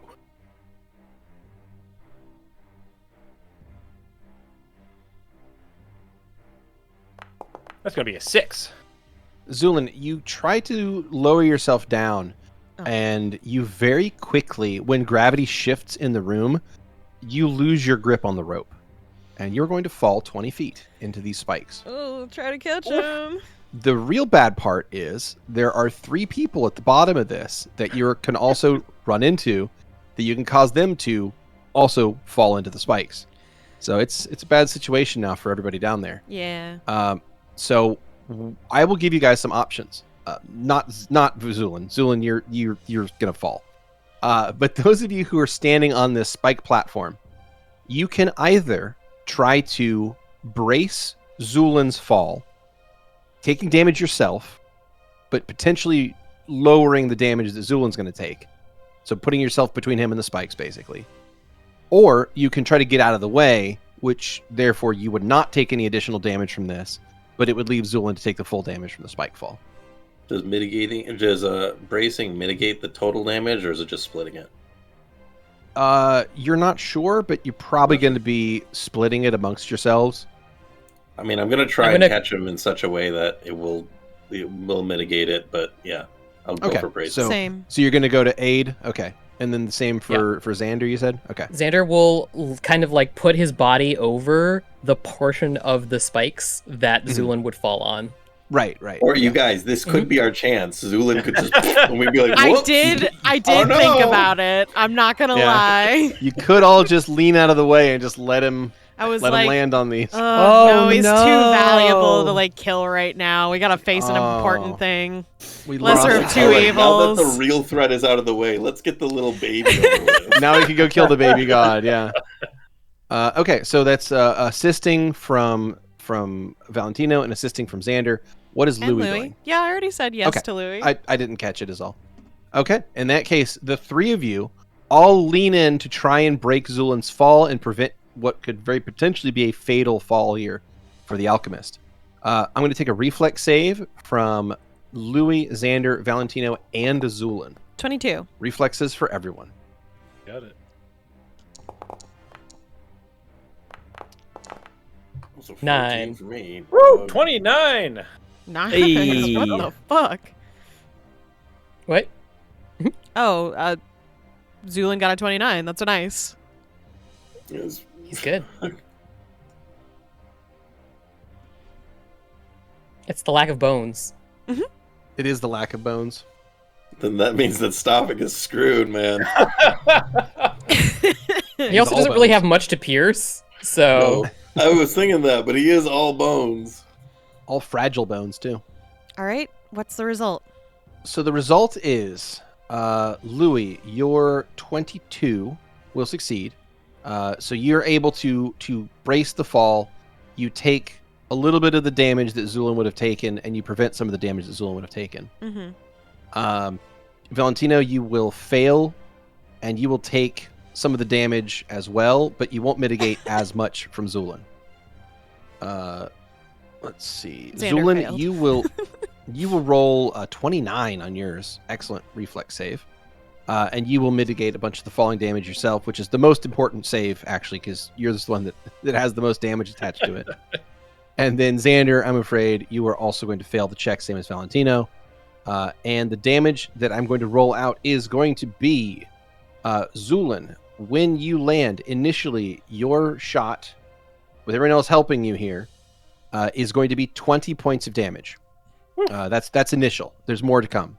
Oh. So that's your first damage. So beyond that, Louie, Oh. Okay. you will take 5 damage. Okay. And Zu'lin will take 5 damage. Xander, you will take 10 damage. And Zu'lin will take 10 damage. And Valentino will take 10 damage. And Zu'lin will take 10 damage. There we go. That is all the damage done. Zu'lin, you are on the ground with 33 health left. man, we could have killed him. Christ. I know. Yeah, that could have been that would have been a lethal. If you guys had all gotten out of the way, he would have probably died from that. I did consider it. Well, Yeah, with it was that, a lot of damage. Zu'lin will start sticking himself. You got it. Bastion, how about you next? Yeah, you got it. Bastion looks down at you guys and will grab onto the rope and make a climb check as he begins Wait, to let descend. Zu'lin finish. We got enough pointy things already. All right, he Breaks the slides glasses down. and broke needles everywhere. He slides down incredibly easily and then makes another climb check and will make the final descent just as easily, making it look simple from the rogue. Dawn? All right. Yep, you got it. And Dawn will do the same thing, easily crushing the initial roll, sliding down the rope, and then easily crushing the second roll, making it look easy. Your ranger is equally as good as your rogue at this. Louie Yes, looks I'm up at leaving us- Stavik. Stavik I is the moved to the final side. one. This is where Stavik looks at you all, takes out his sword, cuts the rope off, and then closes the door. Wow, that'd be fucked up. All right, I climb mean- check.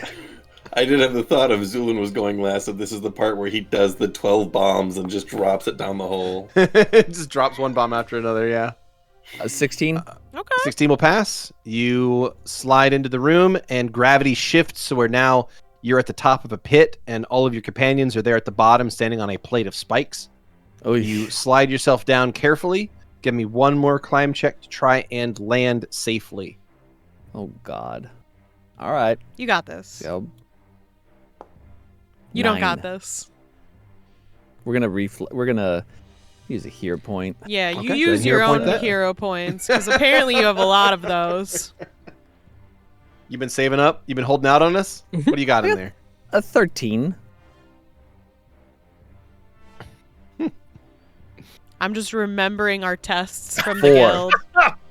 Oh, God. 4. Oh, wow. You did worse the next time around. Uh-huh. Okay. Well, you're not going to successfully land. But No. luckily, it's not as bad as the Zu'lin situation, That's true. because you don't have the 20 feet of momentum building up.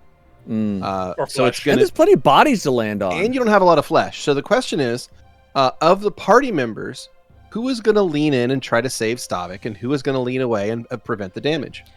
Everyone is gonna Oh, lean help. Zu'lin Aw. leaned away preemptively, so you Smart were already man. leaned away. Smart man right there. 16. Okay. Louie, you roll a reflex to help. I'm also 15. Xander also rolls in. Valentino also rolls Ooh, in. nice, Val. And Bastion also rolls in. Aw, Grabbing by well, the thank you, hips. everyone. Oh, I don't think you should thank everyone. Both Zu'lin and Dawn didn't help. Dawn there was didn't a lot help. of people crowding the area. I couldn't reach. Yeah. Oh, Dawn's sure. like, I don't Dawn's like him. I would have helped, but there was no space. And I It's don't a like shame him. that he died. And then Zu'lin and Dawn high five. Yeah. All right. right. Well, so the damage here is mitigated significantly. Stavik, you will take 3 whole damage from that. Woo! And those of you who passed, which I believe was everyone, except, no, sorry, Louie and Xander failed. Louie and Need Xander, you a each take reminder. 6. 6? Jesus. Yeah. A reminder. He regenerates. Yes, he does. Louie and Xander take 6. And Yeah, Bastion... you didn't you say remind that us till before after you we fell, roll? motherfucker. Oh, I thought everyone remembered that. I didn't. Yeah, like I No, Louis just sees someone in danger and couldn't not help. It's fine. Yep. Yeah, so Stavik gets a teeny tiny little scratch that is already beginning to patch itself up as he stands up. And you all find yourselves now standing on a plate of spikes at the bottom of a pit. Looking to your Move, west, move. along at the end of the floor here, you see a door which is set ahead of you. The Louis rest of this place is covered in a thin, slippery slime. is gonna anchor himself, holding onto the spike next to him, and using his other leg to kind of brace against another spike, and he's just gonna put one foot down. Wait. Oh, okay. What? I want to mage hand my fucking grappling hook down first. Oh, okay. Go ahead. Okay, you reach your mage hand up to the top of the pit. You unhook the grappling hook and you float it all the way back down to where you guys are standing. Just want to make sure don't leave that. Yeah, that's fair. We good now? Yeah. All right. Louis is just gonna see what happens if he just puts his foot down towards the hallway end. Okay, and you want to step into the slime? Well, just one foot. He's anchored himself Yeah. on the spikes otherwise. Sure. You place 1 foot on it, and it is incredibly slick. But you haven't put a lot of weight on it yet, so. But you can have the you can spikes test the moved. surface of it. You test the surface of it with your foot, and it's very slippery. Do the spikes move? No. Ah. Okay. Louie is going to put both feet on the ground, just anchoring with one arm on a spike. I believe you have to actually enter the space, generally with gravity, before it reasserts itself. Okay. Louie is gonna release Could we use the grappling hook? Oh. Why? Well, if I was thinking the same thing. the spikes are going to move, then could we grapple towards the door? Is there a way to find purchase? But Maybe with gravity isn't magic? going that way. Right? Not yet. I Well, thought the spikes just if- moved if- over. Yeah, They did. what I'm saying is that if I were designing this room with the gravity trap and there was a door out of the room, I would also put a gravity trap as soon as the door opened so that we would fall back down on the spikes. Oh, okay. Yeah. Louie will get more back up on the platform. Valentino, do your thing. You got it. I will mage hand the. Does the door have a handle? Yes. I'm gonna mage hand this grappling hook over to the handle. Okay. See if it latches securely first. Yeah, your mage hand is able to find a space on there and latches onto the handle. Also, You know how what? far did Valentino throw the coin? Just like 5 feet. All right, Zu'lin's going to throw a. What do I have? A silver as well, and he's gonna huck it into that hallway about halfway. Give me a ranged attack. I was so ready for you to throw some sort of animal, a slime or something, for the spike trap to. No, the guinea pig is in the cart, or was the Yeah, cart. I was It's like, dead wait, now. you have it with you? All right, range attack, you got it. Football throw. 17. Alrighty. You huck a silver piece as far as you can down that hallway, and it lands about halfway down the section here to your west. It bounces a few times on the slime and slides across it like a gooey slip and slide until it gets pretty much all the way down to the end. It just slides and slides and slides. It's almost like a very satisfying version of curling. Just kind of slides and slides and slides. Does it seem to be sliding at a? Wait, which surface is it sliding on? What is your apparent floor? So in this case, the north wall. Okay. Of the map. Is the rate of acceleration what I would expect from Yes. purely the Pure- viscosity of the slipperiness of the slime? Correct. Okay. Yes. It doesn't appear to have any additional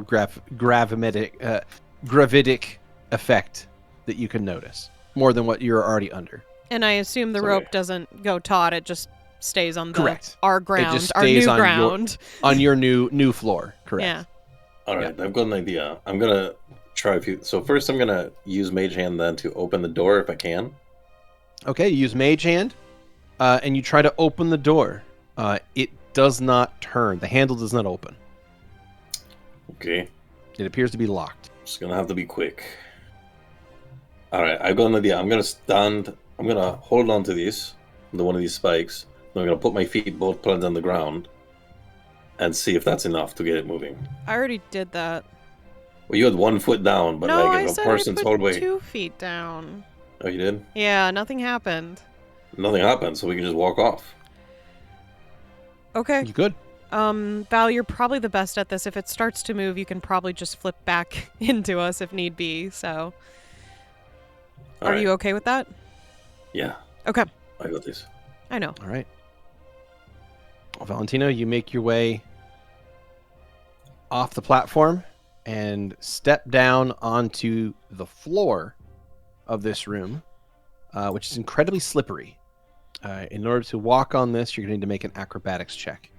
Oh, really? Not Oh, much no. I know, right? Oh, no. I mean, he can probably use the rope too to like slide 42. himself forward. It's 24, Valentino, actually. Close. I am happy to report you cannot fail this roll. I'm so glad. So, For the 2, though, he's skittering along like a dog wearing booties on a wood floor. Just yeah. You shuffle forward on your little booties, and you do not fall down, and you're able to move at half your normal movement speed, basically, on this floor. You just shuffle and it works. Are the spikes reacting at all? Anything changing? No, Okay. nothing's changing. All right, just got to be careful and slow about it. Okay. I'll go. Don't fall. I'll try my best. Louie will enter the grounds. Okay, you And step down. I'll take an acrobatics check to see if you fall down. 29. You are good. You can move at half your speed without falling. So you carefully and slowly make your way across. Bastion will do the same next.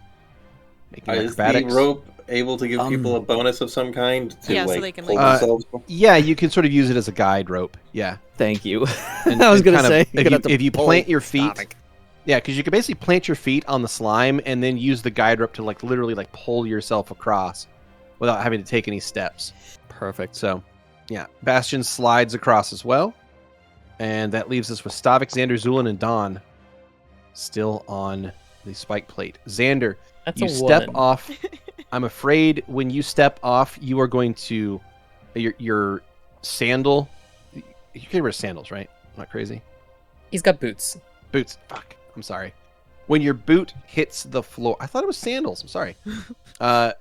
When your boot hits the slime, it's going to just immediately, whoop, just go out from under you, and you're going to fall onto your back.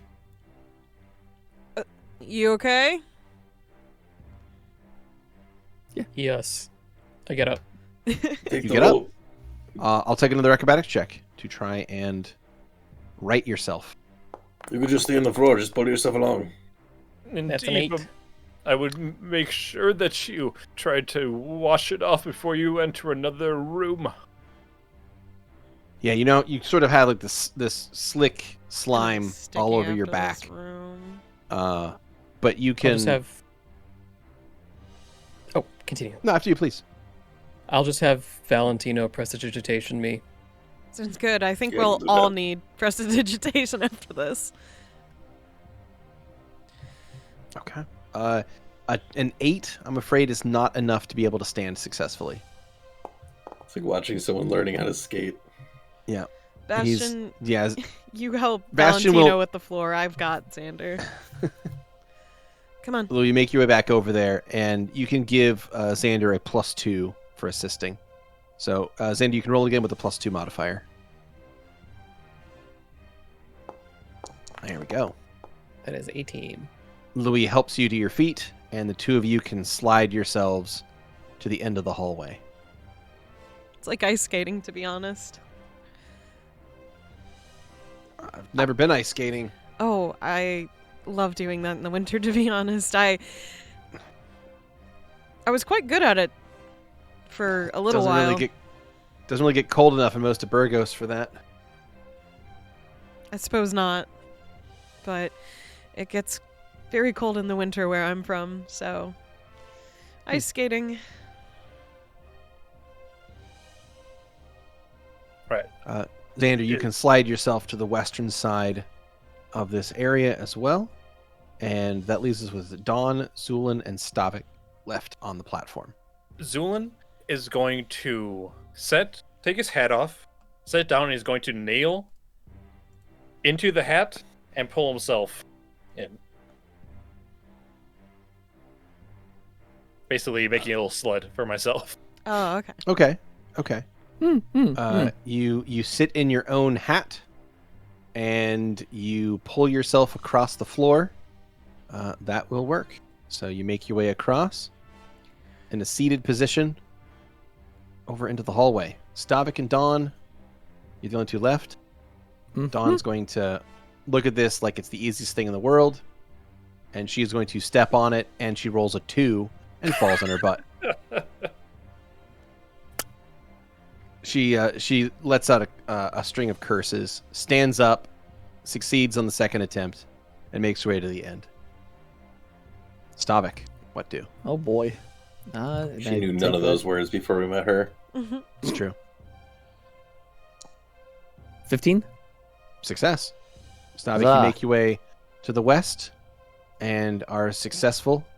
You guys can stack up on the door, but it does appear to be locked. Valentino, what do you want to do about it? Yeah, if only we had someone who could do something about locks. So I'll bust out my thieves' tools. He's like almost like taking pleasure in the fact that it's locked. Like, oh, I guess I'd have to bust out these tools.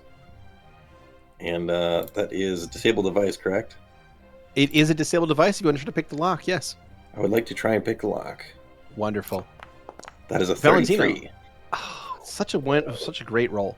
So what's going to happen is you settle up next to the lock, you take your lock picks out, and you slide the first lock pick in, you slide the second one in to reach, and as soon as the second lock pick touches the inside of the lock, you complete the circuit. And Right. it's going to discharge a lightning bolt out of the door right down the Straight hall. through everyone. Yep. Straight through everyone. Okay. Okie dokie. Alrighty. Well, Okie do we dokie. have any reflex saves? saves? Yeah. Reflex saves. I Some of you have evasion, so we'll see. think only Bastion has evasion. Let's 17. re-roll that one. That was a 19. It's gonna be a 23. 19. 19 Now we'll passes. reroll. 23 passes. Okay. 16. I'll reroll, Six- I guess. 16 does not pass. Does 17 not pass, I'm guessing? 17 also does not pass. Okay, then I'll reroll. Okay. 30. 30 passes. Xander, were you going to attempt to reroll on that one as That well? was a reroll, I believe. That was a reroll. Oh, that was 16 was the reroll. I'm so sorry. That is correct. Okay. I didn't see the Hero original. points. Okay. Very low. Oh, sorry, it was right above it. All right, Mhm. 9 and 16. Okay. Cool. I'm trying to think if there's anything we could have done to avoid this, but I don't. If the door was locked, right? I mean, The door we was had to locked. get it Yeah, you tried the unlocked. handle and it didn't work. It didn't budge.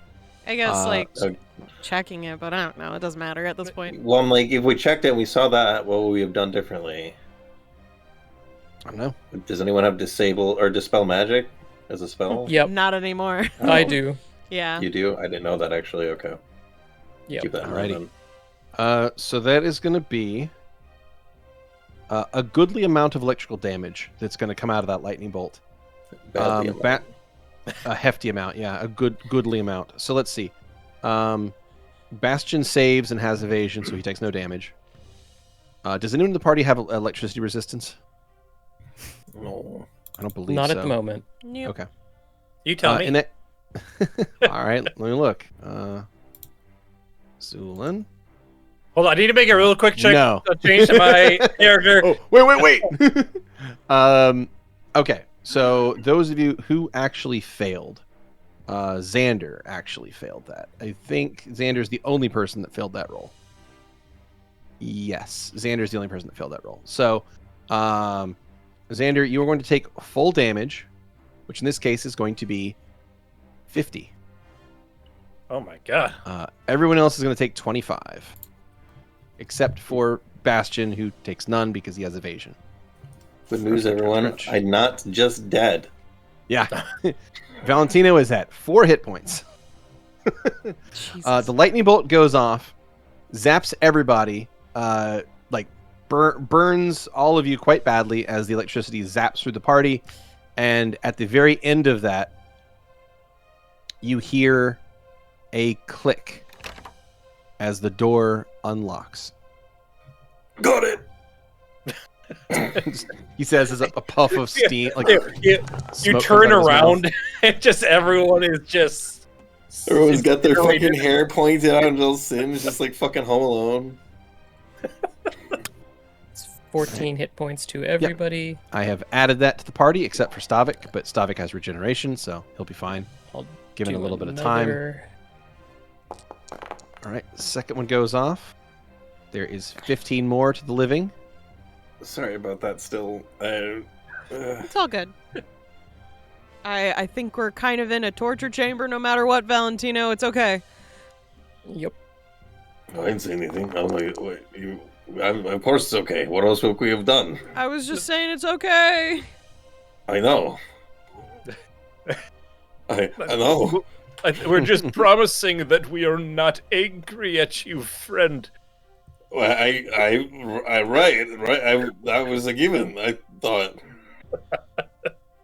Nah.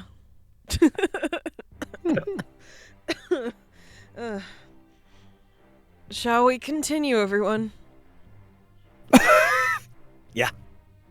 Not Open quite the sure. door. You're just Wait, choosing to cough. You're a wait. fucking skeleton. I'm Yes, gonna but it's check still- for traps It's still on this fun. door. You can certainly do that. Valentino, No, I can't. you look for traps. You get a 15, and you do I was not a 15, notice you're any. right. You do not notice any traps upon the door. Well, that's good enough for him. He doesn't see them, so let's open it. All right, you Oh, good. push the Everyone door dies. open.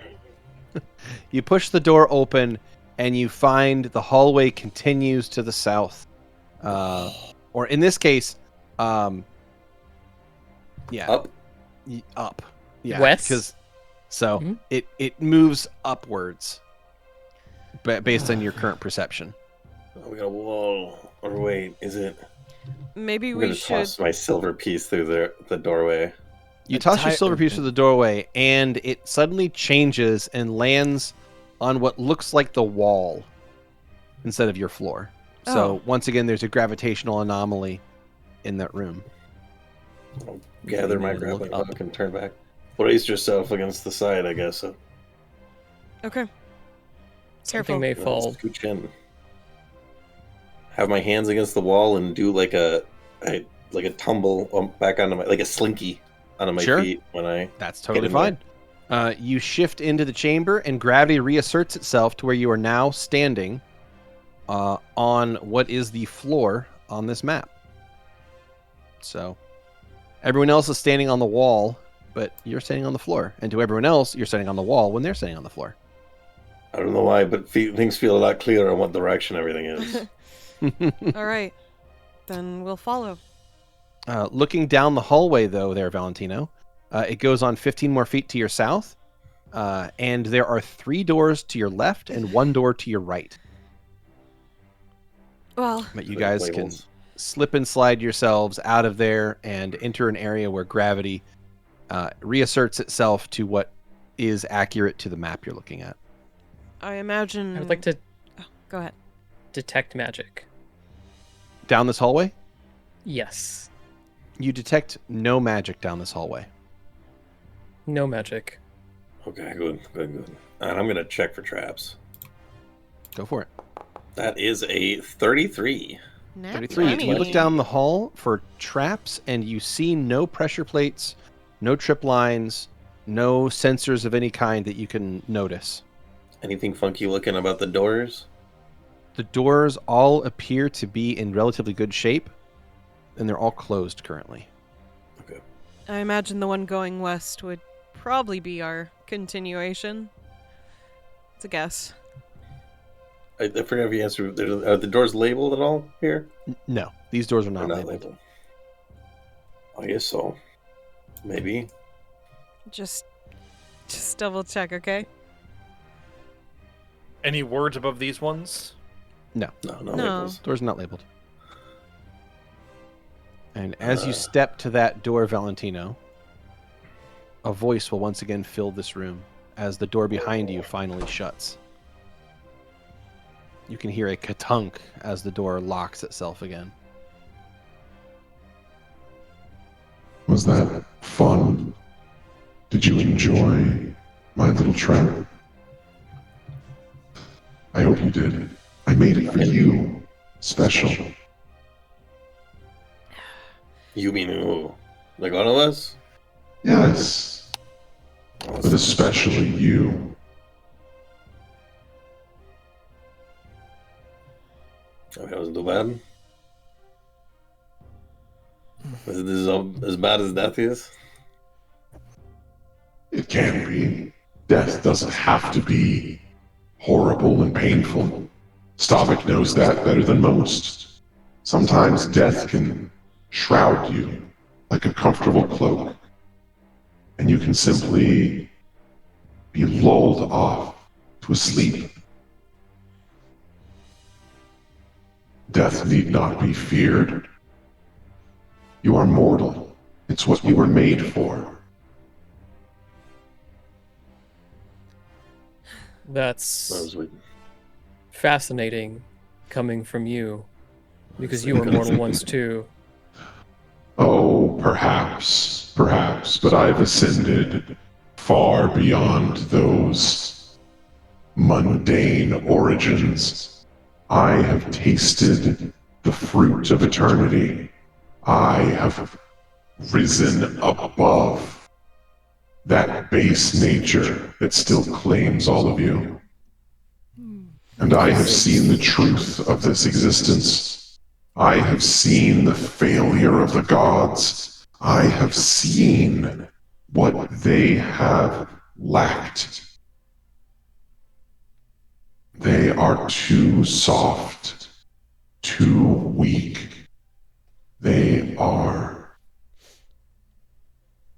not nearly hands-on enough.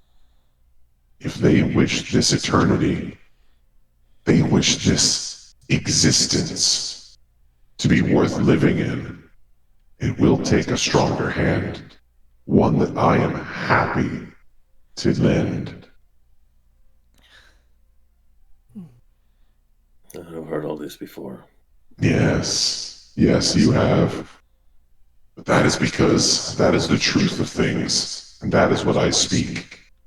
I speak the truth to this universe, and I am the only one that can save it. Ah, there's the megalomaniacal talk. It came from a fool's lips last time. I guess that says what it does about you.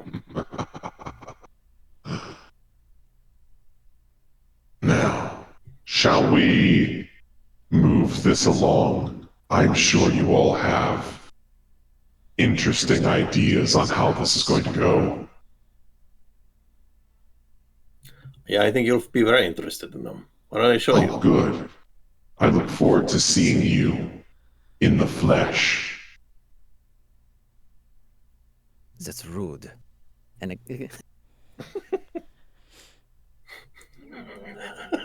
insensitive. Ableist bitch!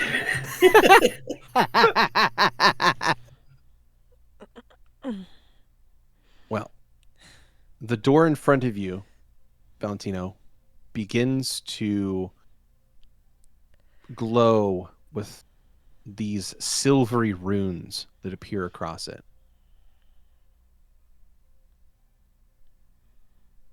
Do they mean anything to me?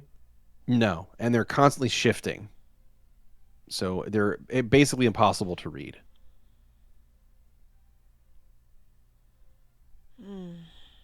Not abyssal, is it?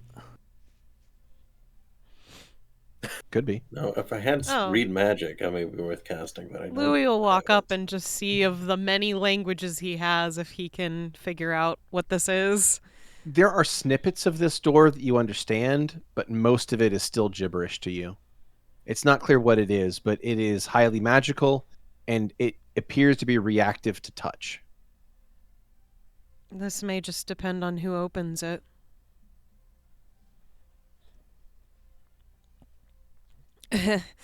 Just a guess. Okay. That's reasonable. Anyone here able to read magic? I don't have that spell anymore, because no magic.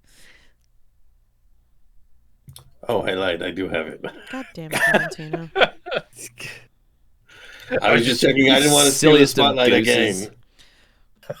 But if no one else Purposely- can, Purposefully making me. Admit my I'm gonna cast read inadequacies. magic. Does it do shit? You use read magic on the door, and though you can begin to potentially recognize some of these runes, they shift around too much to make any sense to you. And I'm guessing But you it's gonna Guys, I think that the randomly shifting silver runes might not be magical. You think they're magical, but you also believe that they're reactive to touch. Mhm. Put my hand on it. As you place your hand upon the door, there is a flash of blinding light, and all of you find yourself in a different place altogether. Oh, good.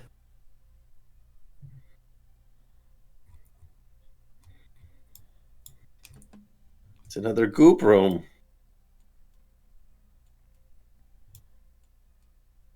Zu'lin, look what you've done. You brought the goop with you. I'm quite sorry, friends. You find yourselves So much goop. in a truly massive room. It's about 100 feet across by about 130 feet across. So a very large atrium room.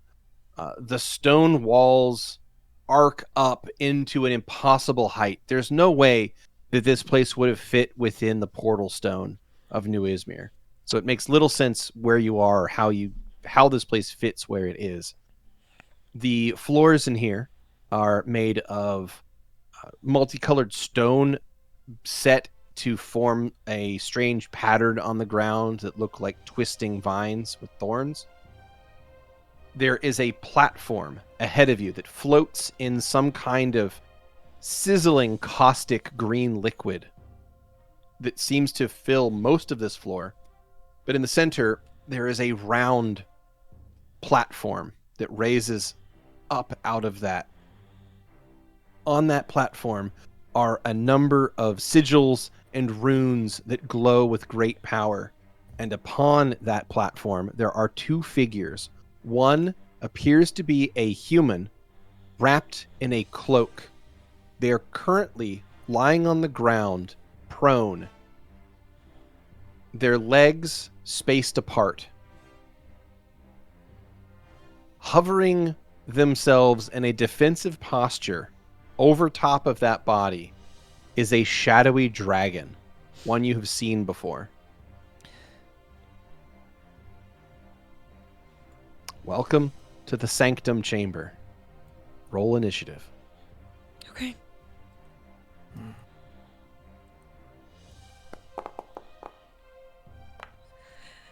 How dare you?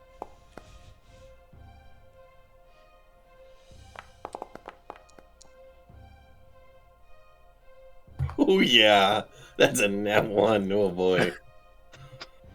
Oh, do I spend a hero point? Is it worth it? I don't know. Good question. I'm As gonna coming in guess here, that it's how not. much HP would have Stavik regained you'd be fully from healed. that? Okay. Roughly. I mean, close enough. I'll advance time by 1 or 2 minutes. Yeah, 2 minutes. Because I haven't been advancing time. Actually, it would be a little more than that. I'll do 3 minutes. Okay. As you guys made your way through this previous rooms. Also, It is now- notably, I think everyone has +2 to their initiative Mm. from the Hunter's Blessing, I believe. Okay. It should be in your initiative rolls. There should have been a context note, but it didn't seem to show I up. So don't that's think we even have that buff on us, so. odd. Oh no, we do. You do. It's that plus. I see the Hunter's Blessing there. Yep. Yep. It's fine. I think I must have not placed it on initiative rolls, so I can update all of you guys' stuff by giving you +2. Although I'm going to check Dawn? the difference. God damn it. Don rolled a nat 20. Why? God damn it! Throw that spear, Dawn. Throw that spear. Pretty sure she has a bow at Um, this point.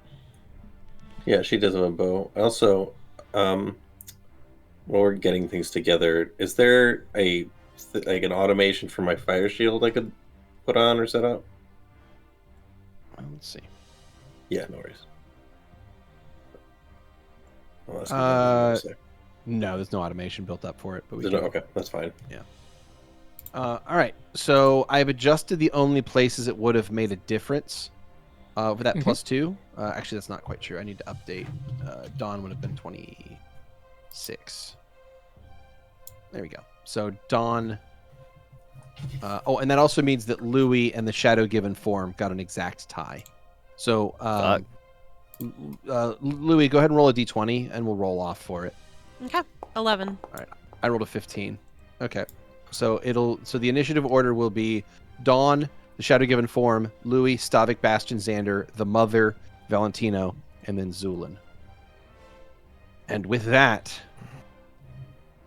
the moment here of finally reaching the destination and finally finding the opponent, finally finding this horrid draconic being in front of you, this shadow, this mother, this unborn god. You've reached your goal, and you know that there is no loss here. You cannot lose this fight. If you draw, that at least buys you time. If you succeed here, then you've won. But if you lose this fight, it's all over. And as we begin this combat, we will also bring the session to a close. Okay.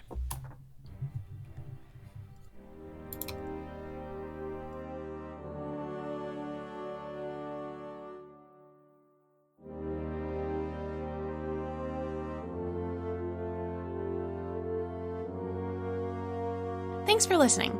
As always, special thanks to William Succi and Andreas Pichler for the intro and outro themes, and Emily Roll for Fantasy for this episode soundtrack. Interested in following us on social media? Follow us on Twitter at CheckPleaseDND.